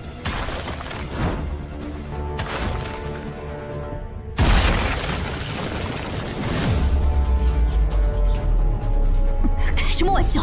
哥布林怎么也开始讲战术了？这地下城到底发生了什么？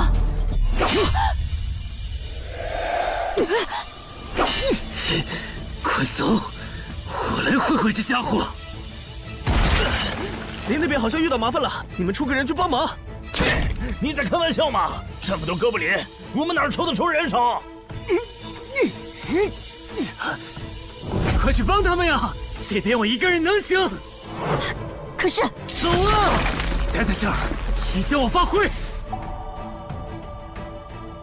我会尽快解决掉哥布林萨满，然后来帮你。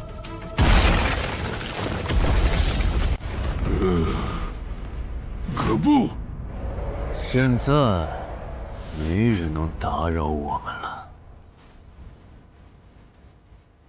来。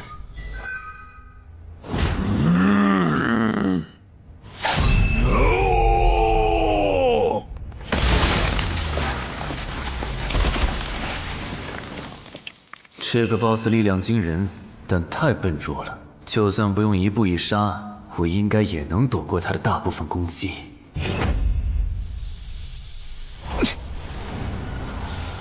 怕了吗？太简单了。虽然你狂化后的速度和力量涨了，可出招没个计划，反而更容易躲了。所以，这就是5级地下城 BOSS 的强度吗？说实话，有点扫兴。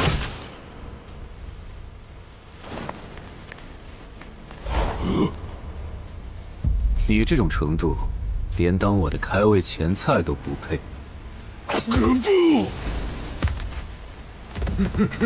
可不！连死战到底的勇气都没有吗？这样看，我以后不用对5级地下城抱有期待了。这个地区到底还有多少哥布林啊？再这样下去，我可顶不住了！再用一次那个火焰魔法！你以为我不想吗？那个哥布林萨满一直在用低级法术看让我施法。等一下，通关任务怎么完成了？我的也是。石头山市民解决掉了哥布林勇士，大家再撑一下，他等下应该会来支援我们。我看不见得，他既然已经完成了通关任务，就没有理由再回来冒险。那咱们也撤吧，反正通关任务已经完成了。不行，如果我们不能一鼓作气杀死哥布林萨满，那撤退的路上我们会被他们耗到死的。您说的对，现在还不能撤，大家顶住！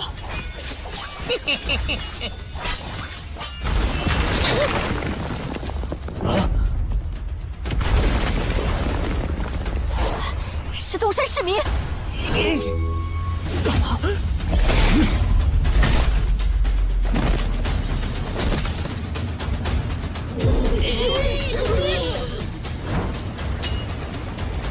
你从哪儿找来的大佬啊？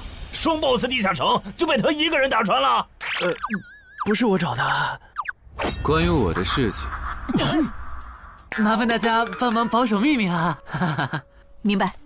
你这种有潜力的新人，容易被人盯上，等级没升上去前，确实不能太张扬。理解万岁。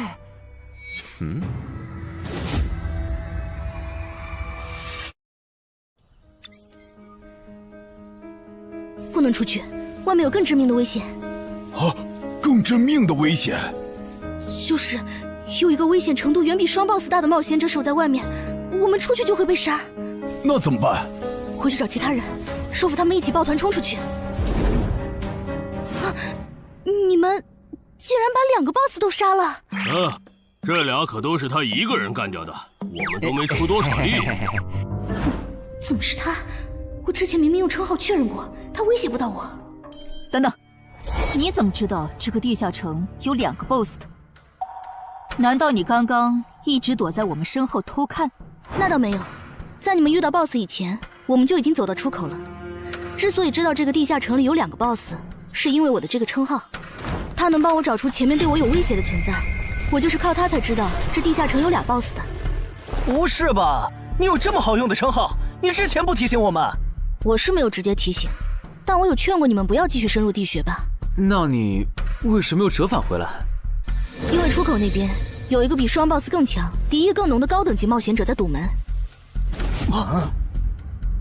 外面有高等级冒险者在堵门，你确定？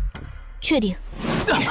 先是地下城难度超标，再是高等级冒险者堵门，可疑的地方太多了。说，是不是你搞的鬼？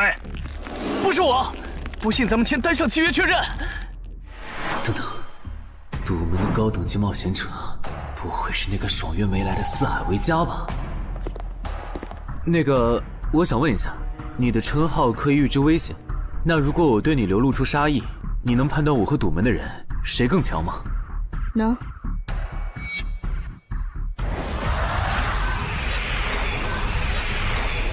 现在，我和外面的那个高等级冒险者，谁强？外面的要强一些。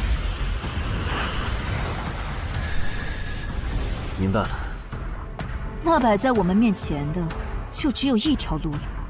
大家先去结算各自的脱离和通关任务，等提升完，咱们就去和出口的堵门者拼命。也只能这样了。早知道买这个地下城会出这么多事，我当时就不该手贱。事已至此，后悔也没用了。再说，咱们这么多人，未必打不过。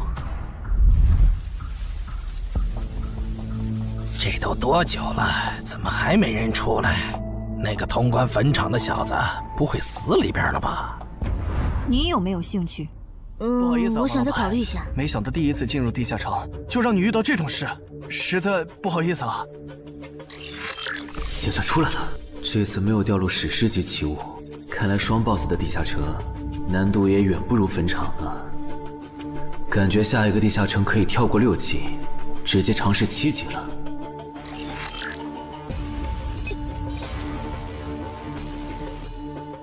不算置死地而后生的话，能在一会的战斗中派上用场的，应该就只有扮猪吃老虎、奇迹生还者与传奇过招、自适应、暗行艺术和守护者。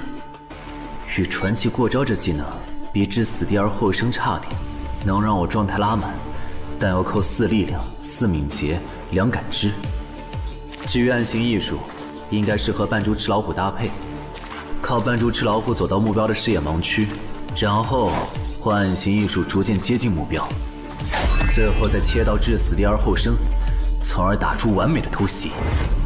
至于守护者，最合理的应该是依靠与传奇过招的感知+2，提前确定目标的下一步动作。要是目标跑去攻击别人，就切换称号守护者去阻拦他。围绕这2个称号展开的战术，感觉都还可以，但如果硬要选一个，还真不太好选。先瞅瞅新得的职业技能和奇物有啥效果，再决定下一步。这个向死而生不错呀，就凭它能够提升步伐和身体柔韧性这点，搭配一步一杀的技能效果，我以后就可以在闪躲的同时攻击敌方要害的技能了。还有这个假死技能，考虑到在现实世界，冒险者死后是不会产生掉落的。我完全可以利用这个技能装死，然后找机会偷袭反杀，兵不厌诈。只要那个堵门的不是脑子有毛病，非得跟尸体较劲，我就能狠狠地阴他一把。当然，这是万不得已的选择。要是可以的话，我肯定想光明正大的赢。哇，这次掉落的东西都很棒啊，骨笛、萨满旗帜和传承之书，以后去地下城就能有个哥布林跟班了。而且这个哥布林的秘药搭配上骨笛，运气好的话，能拉来一只哥布林勇士当打手。保险起见，我就不继续囤升级券了，先把战斗力拉到最高再说。我目前持有的奇物中，等级最高的就是这家伙了。把奇物升级券用在他身上，肯定是最优解。就这样，对传奇亡灵库罗德的头盔使用奇物升级券。只能升到史诗级。那算了，先用装备熔炼炉把这几个用不上的给熔炼了，看能出什么好东西，再决定奇物升级券用在哪儿。不是装备型的奇物不能熔炼吗？那我手里没用的装备，估计也熔不出啥好东西。没办法了，用奇物升级券提升被污染的名剑吧。使用奇物升级券。好酷的剑！头盔和武器确定了，那装备祈愿券就用在防具上吧，正好替换掉我买的锁子甲。厉害！这套铠甲穿起来比我之前用的锁子甲还轻便。东山市民，你那边完事了吗？差不多吧。你们整理完了吗？完事了，再给你们上一轮 buff，就可以出发了。你的装备好酷啊！这些都是你在这个地下那再等我一下，我招个怪物随从。啊！喂，别无视我呀！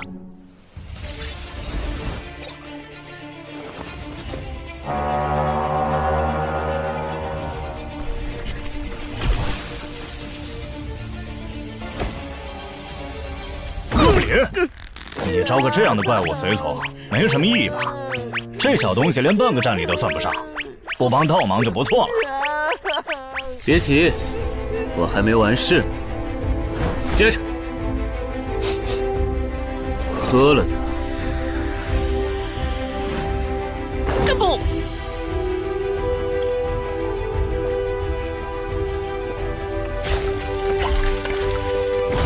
妈呀！你这是给他喝啥了？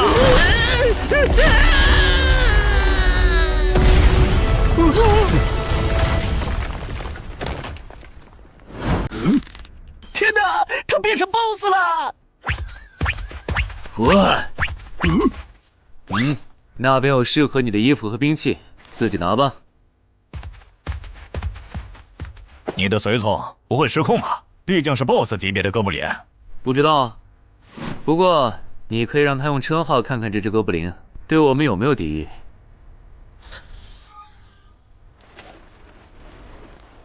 看了，他对我们没有恶意。那就好。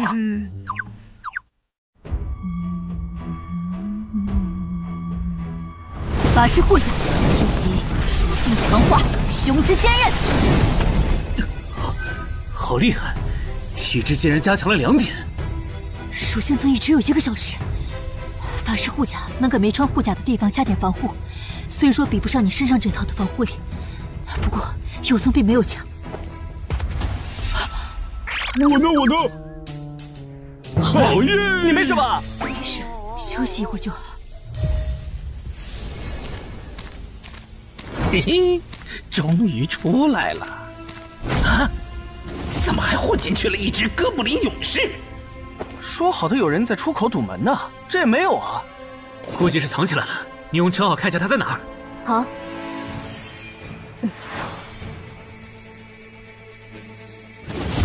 找到了，他躲在1点钟方向最粗的那棵树后面。大家小心，他在入口前面放了很多捕兽夹，注意别踩到了。捕兽夹？哪里有捕兽夹？有探查类的称号吗？真是够讨厌的。原来是他，这么一来就全明白了。女妖之森刚通关，他不去那儿的黑市买通关物资，却来东山碰运气，肯定有猫腻。知道我在东山的没几个人，团队领袖跟我签了保密协议，肯定不是他。那个戴眼镜的护士也不太可能，所以是商礼还是徐茂？这个人好像有点眼熟啊！等等，你是高成勇？对方很有名吗？何止有名，他可是明广一带最臭名昭著的通缉犯。别看他只有7级，死在他手上的冒险者，光是已确认的就有上百号人了。他不光是想抢别人的通关掉落，还想刷出针对人类的称号，说不定现在已经刷出过量杀戮人类这个称号了。看来你很了解我吧？是协会的官方冒险者吗？果然，他已经刷出了那个称号。这样吧，我们做个交易，那小子留下，你带其他人走。这条件可以啊，要不咱们……别信他！协会的档案里，高成勇有放过目标然后再猎杀的记录。要是你们真的信了他的瞎话，等他干掉陈海，再用追踪手段把你们一个个找出来，你们连还手的机会都没有。没错，虽然他嘴上说放过我们，但对我们的恶意一直没有降低。他在说谎。连恶意也能侦测吗？这样好了，既然他的目标是我，那就由我和哥布林勇士主攻。你们看时机牵制，大家都是一根绳上的蚂蚱，这种时候就别心存侥幸了。当然，如果你们中有人实在怕死，那就赶紧滚，别拖我后腿。我们会做好辅助工作的。看不出来你人还挺好的，要是我绝对逼着他们一起上。打你，我们俩足够了。哼，我就知道你们这些走大运拿了 S 级评价的新人，就会自命清高，觉得别人都是你们成长的垫脚石。但现实可不是这样的哟。新人在1到5级时很难搞到成体系的称号、职业、技能和装备。你的武器和铠甲这么豪华，我猜大多是装备吧。不巧哦，我的技能偏克你这类新人。可是，迟缓术。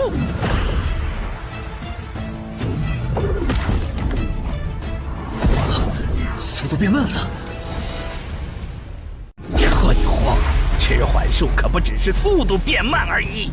遇到使用长镰这种冷门兵器的我，被上了迟缓术的我，也根本接不住你的招。你是这么想的吧？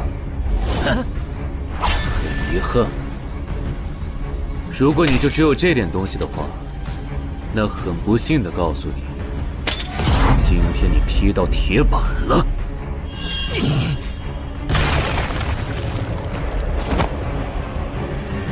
开什么玩笑！我百试百灵的组合技，竟然被他这么简单的破了吗？这真的是只经历了3个地下城的新人该有的水平吗？那个高成勇也没有你说的那么厉害啊！一上来就被陈海大佬没收武器了，感觉陈海大佬都用不上咱们了。不是高成勇不厉害，是陈海太强了。现在的他，恐怕和明省分部重点培养的那位超新星是一个水平。如果我说我认栽，那把长镰我也不要了，能放我一马吧？换位思考的话，你会吗？说的也是。消失了，那件披风的效果是隐身。唉，一想到超新星要死在我手里，我就感到惭愧呀。如果你没遇到我这样的新人杀手，大概会成为传说级冒险者吧。可惜，今天你就要死在这儿了，是你选择的死战。陈海，小心，那人没走，就在你周围。你这娘们儿！你在看哪儿呢？你不可能！你怎么知道我在这里的？因为我感知20，你的一举一动在我这儿都是明白。蛮感知吗？这个人你来杀。好嘞！老天，真是不公平！我想问一下，3人冒险者如果要加入协会，录入个人信息大概要多久？工作日的话，半天。这么看来，就是云霄市协会泄露消息的。我申请加入东山的官方冒险者协会，不过我前天口头上答应要加入云霄市的，他们还没录入我的个人信息。现在换到东山，程序上合规吗？当然，我代表东山市冒险者协会欢迎你的加入。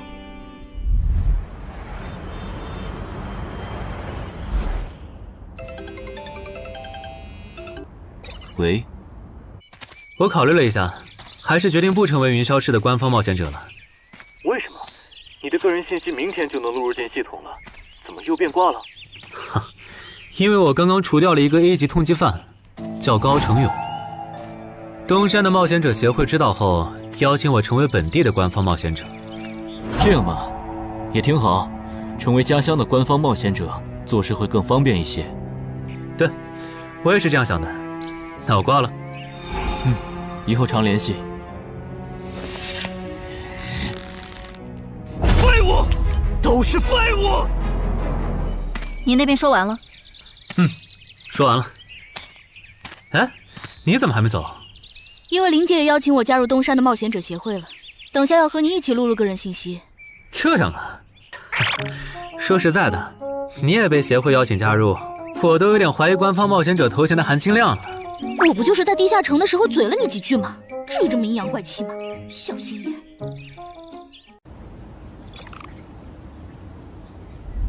请关闭称号和职业技能，用你自己的力量对着他出拳。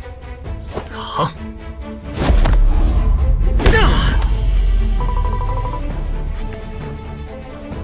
不愧是官方，测技出属性的工具比健身馆的强太多了。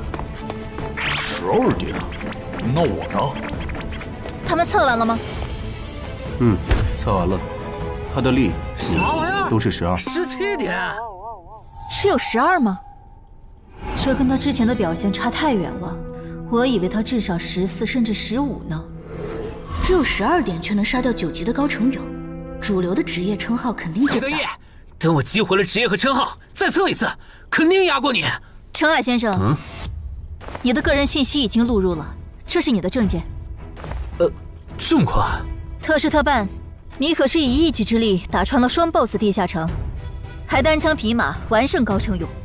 另外，6到10级官方冒险者每年得通关2次协会指定的同级地下城，不然就得从攻略组调走，去情报或资源采集组，把时间花在身体塑造和实战训练上。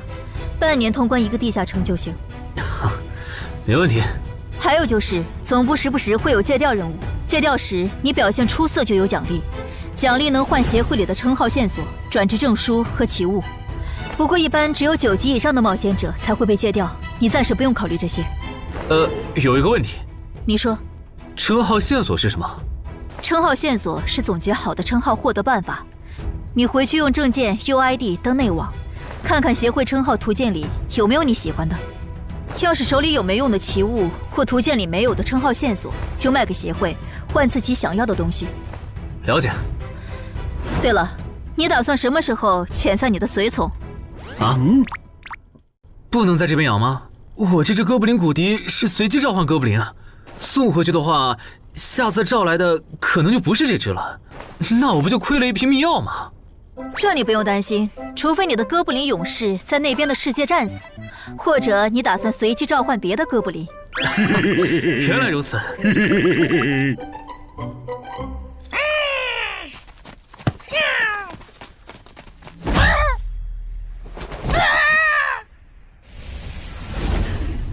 跟我来吧，我带你们去认识一下同事们。好。大佬好，我叫梁家坤，是东山这边的冒险者候补，目前的力、米分别是。哎，你别每次见到厉害点的冒险者都跟报菜名似的，把自己的力米数值甩出来啊，这样很得罪人的。哎，有什么关系嘛？我的数值总不可能比澄海大佬的还高吧？不，你的就是比他高。你是东山这边的入口管理者？在东山专家级地下城没打通前，干不了入口管理者的活。好，所以入口管理者另有其人是吧？那他没来是因为在攻略东山这边的专家级地下城？那倒没有，他没来是因为在处理昨天突然涌入东山的通缉犯。据说好像是因为东山市出现了坟场的通关者，那些人都是奔着他来的。哈哈，这样吗？坟场那个老手坟墓啊，哟，那可是出了名的 bug 级地下城，能产出奇物升级券。啊！你们这样看我干什么？我说错话了吗？你还没意识到吗？意识到什么？那个，我就是坟场的通关者。什么？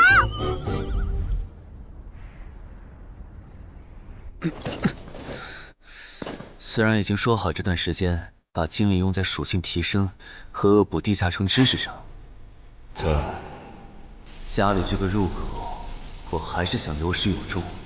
一个人单刷的，我全力以赴的时候，大概相当于10级。完成脱离任务应该也没什么难度吧？感觉也没怎么变。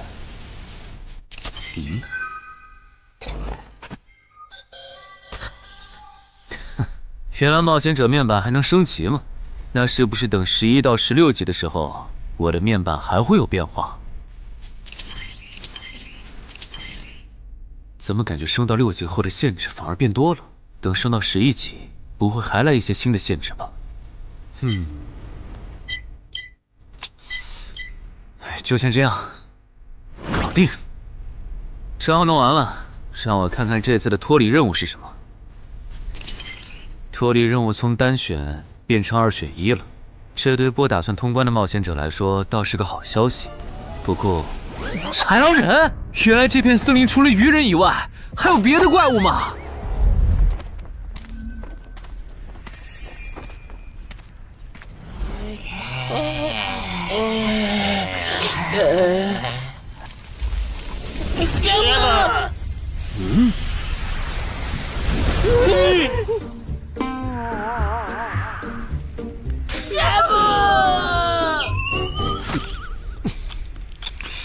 所以在你看来，那些豺狼人阴险狡诈，并且还特别喜欢欺负弱小是吗？没错没错，就是这样。这不就一群森林恶霸吗？嘿嘿，答对了。那这一次就不做和豺狼人有关的轮换任务了，先找到潮汐鱼人的孵化池，然后试试能不能通关。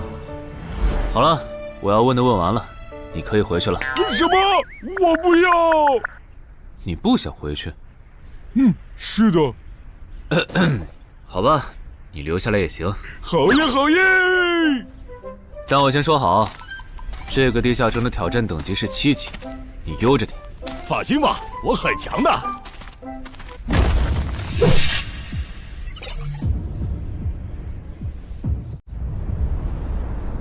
结果你还真组了个野队，让人家带你通关。嘿，还是5级的地下城，你这胆子够大的。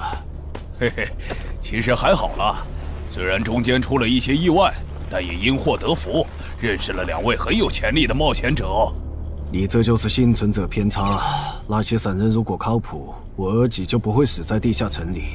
我知道，所以我是确认有官方冒险者兜底以后，才决定下去的。说起来，前几天的新闻我看了，你儿子的死好像不是意外。怎么可能是意外？我儿子下去之前，我给他准备了2件保命的奇物，可他还是死了。那2个弱鸡入口拥有者却活着。开什么玩笑？可惜那2个杀千刀的没撑到我出手，就栽在别人手上了。不然，我一定要让他们后悔来到这世上。那这人也算间接为你儿子报仇了，咱得报答他呀。他叫什么名字？叫陈海。我这次来东山，就是要当面感谢他。陈海，你认识？我组的临时野队里也有一个姓陈的，可能就是他。什么？科长，都打起精神来！那些豺狼人斥候说不定就藏在附近的灌木丛里，你们这样懒散很危险的。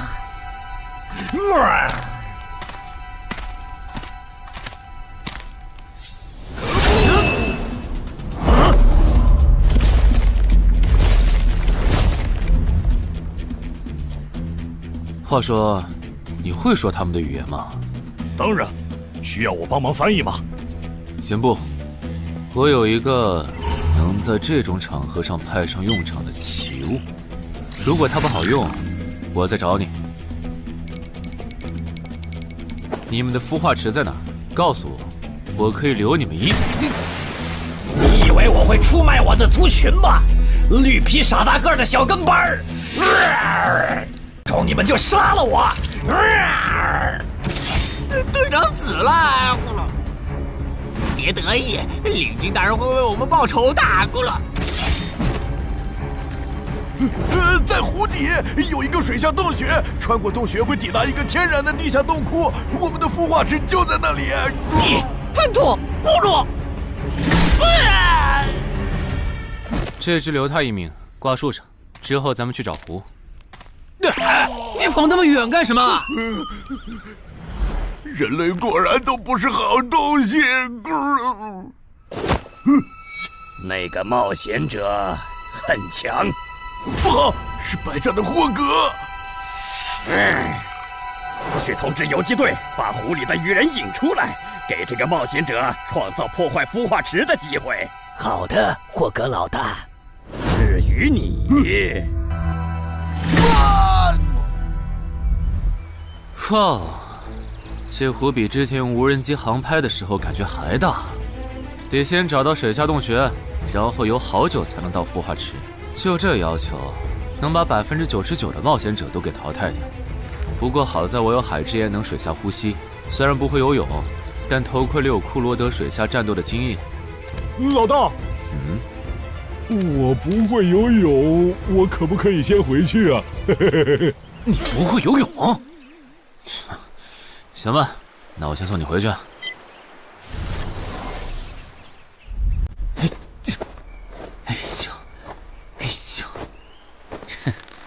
好了，热身完毕。那出发了。果然，依靠海之炎和库罗德的头盔，就算是我这种旱鸭子，在水里畅游，那还不是小菜一碟。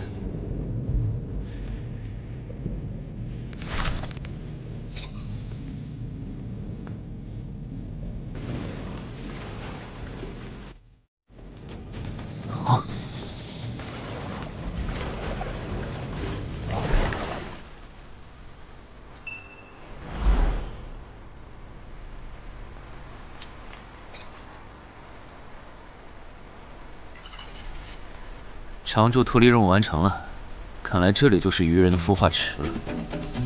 但是，怎么没看到守卫？算了，不管出于什么原因，现在是通关的最好机会，这一点不会错。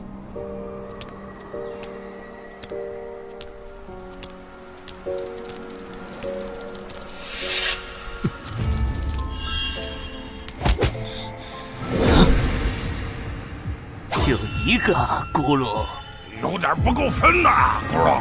都过去这么久了，竟然还有不知死活的笨蛋想要捣毁孵化池，咕噜。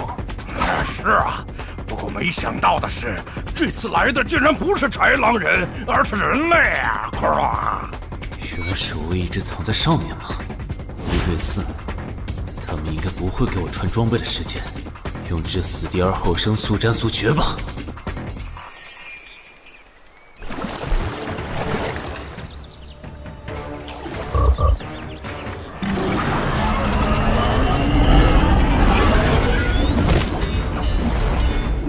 有人类闯入孵化池！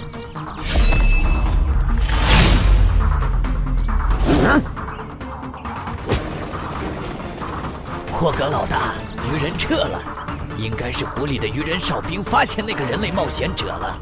派个机灵点的去湖边盯着，如果那个人类冒险者逃出来了，就通知我。好的，霍格老大。这几只守卫的强度比哥布林勇士高不少，他们应该就是这个地下城的 BOSS 吧。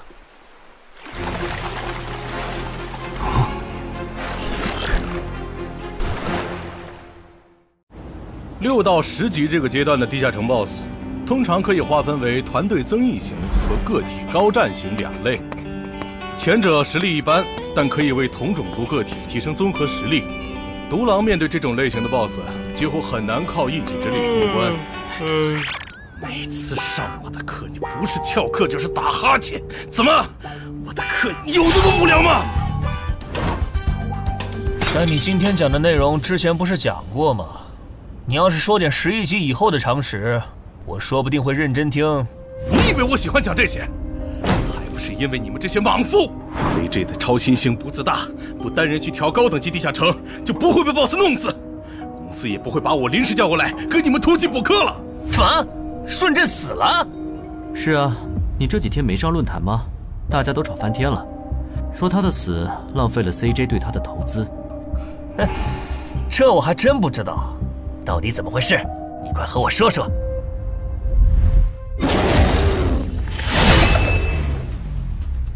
小心，这个人类是极其罕见的高感知个体，偷袭对他没用，大家一起上，咱们耗死他！那个鱼人 BOSS 什么情况？都被我杀了这么多精英鱼人了，他怎么还在旁边观望？难道这些实力比哥布林勇士还强的鱼人，在他眼里都是小喽啰吗？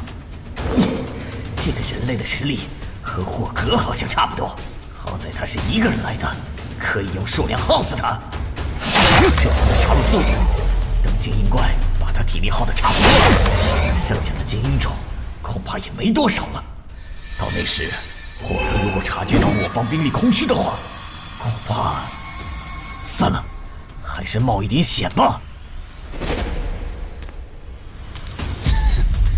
终于感到心疼，要亲自出马了吗？奇迹生还者，等这一刻很久了。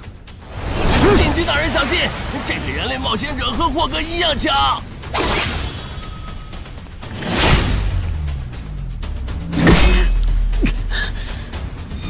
很好。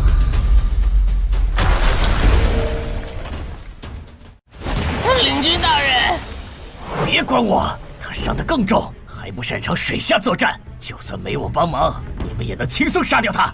把脑袋给我带回来。是，领军大人。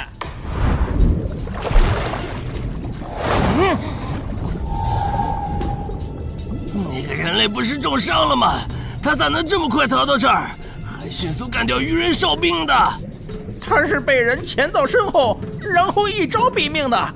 那个人类很擅长水下作战，所以领军大人的判断可能是错的。什么？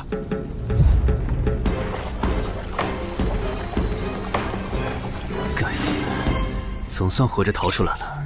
多亏了这个奇迹生还者呀，不然我就得交代在这儿了。果然和我预想的一样，那个鱼人 BOSS 沉不住气，要是他再稳点，我就会被耗死了。怪不得团长说，独狼到了更高级的地下城会越来越吃力。一挑多肯定没胜算呢，看来我还是得找些厉害的队友了。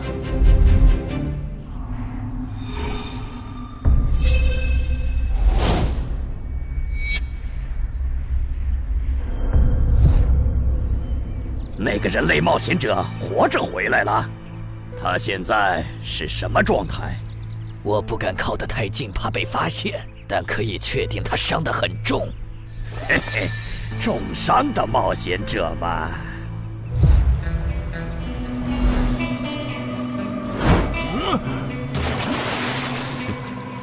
下次再找你们算账。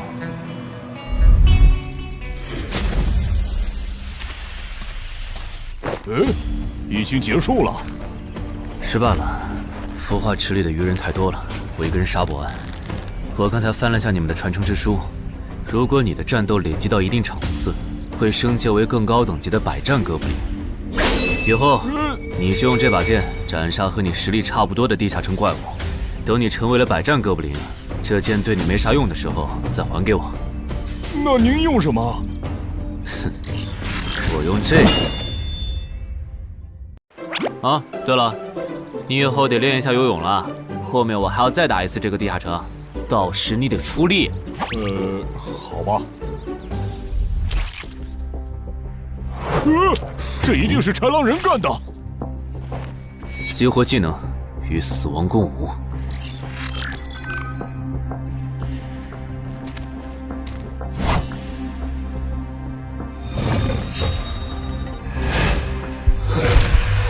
用脚破阵，好快！切！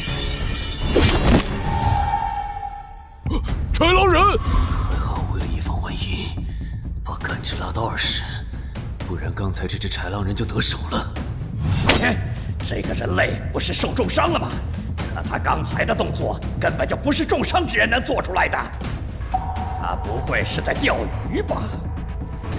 他跑了！不一定是逃跑，也可能是在示弱，引诱我们过去。那咱们还追吗？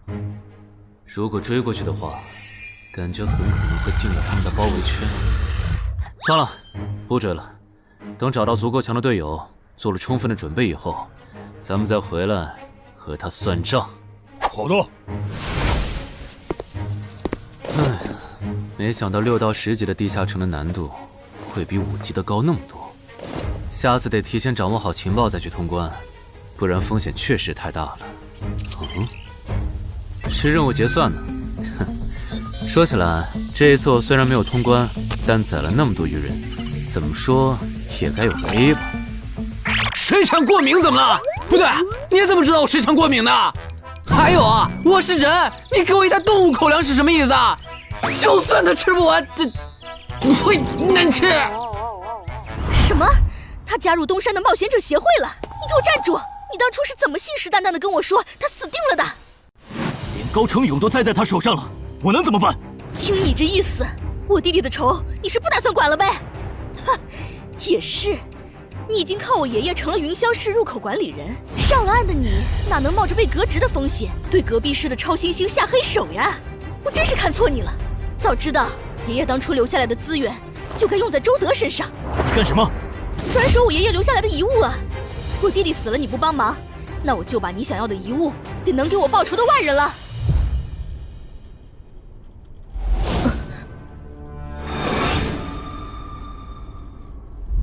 361、362、363。安然，黑市上出现了个你可能会感兴趣的悬赏。什么内容？有人用传说级冒险者的遗物作为奖品，悬赏东山市某位超新星的命。徐茂又惹到谁了？不是徐茂，但这个人咱们都认识。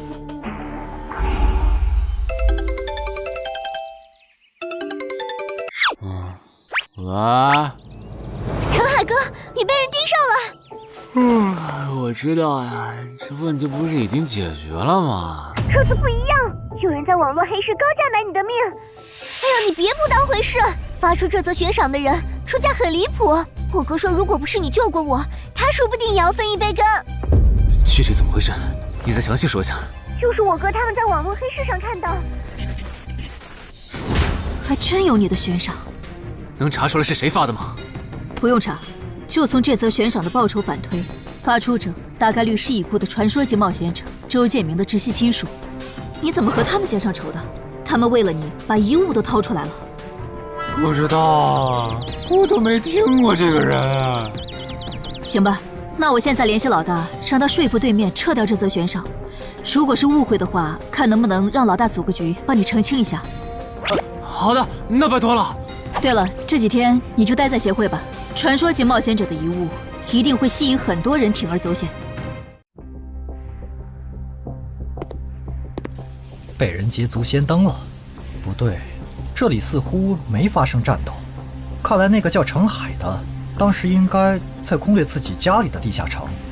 真不知道他是幸运还是不幸。虽然因为家里的地下城躲过了第一波袭击，但被堵在地下城里的话，他连逃都没地方逃。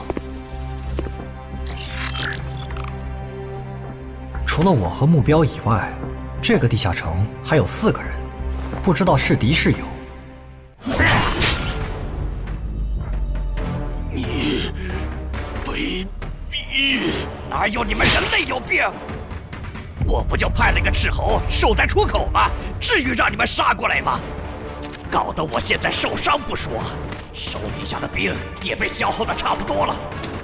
如果昨天那个冒险者又回来了，不行，留得青山在，不愁没柴烧。这点不能待了，得赶紧走。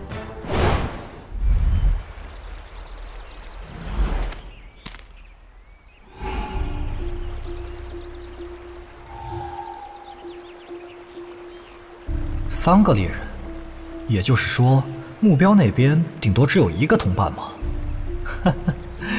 这么看的话，这个游戏变得更有意思了。安教练，你找我？对，程海被悬赏的事，你知道吧？知道。那正好，你给程海打个电话，如果他不知道自己被悬赏了，随便挑个6到10级地下城，邀请他和你一起打。剩下的不用我说，知道该怎么做吧？徐茂打过来的，肯定因为悬赏的事。不知道他是来提醒我的，还是来试探我的。哎呀，算了，还是不接了。反正家里地下城入口这次肯定是暴露了。要是之后问起来，我就说在攻略家里的地下城。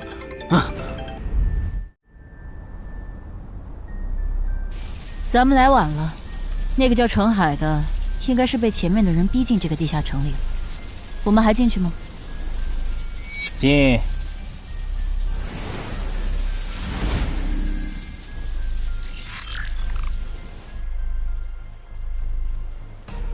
又进来2个人。等等，这个轮换脱离任务怎么变得无法完成了？难道说这个地下城的精英豺狼人已经被杀到不足5匹了？你好，那边的人让我问你，要不要一起开个会？那边的狂战士好像有事要跟咱们商量。也就是说，你和你的同伴是最先进入这个地下城的，程海不在这里。对。那我不明白了，你们没堵到人，为什么不离开，反而在这儿扎堆守着湖呢？因为我同伴的主职业是海兽祭司，他因为职业特性的原因，发现这个地下城刚刚诞生了一只英雄级鱼人，他想趁着对方还未成长起来，和他签订主仆契约。那你们呢？你们为什么不去做轮换脱离任务？因为我们进入地下城用无人机找程海的时候，只发现了守在湖边的他。等我们赶过来以后，他既不承认程海在湖里，又不肯交代他守在湖边不走的理由，那我们能怎么办？只能陪他在湖边耗喽。这不能怪我呀，我总不能说我的同伴下水了，但我不会游泳，只能在岸上等他吧。你这家伙！啊，我怎么了？先等一下，你们的事情我大概了解了，但这应该没有商量的必要吧？有必要。刚刚我的同伴死了。啊？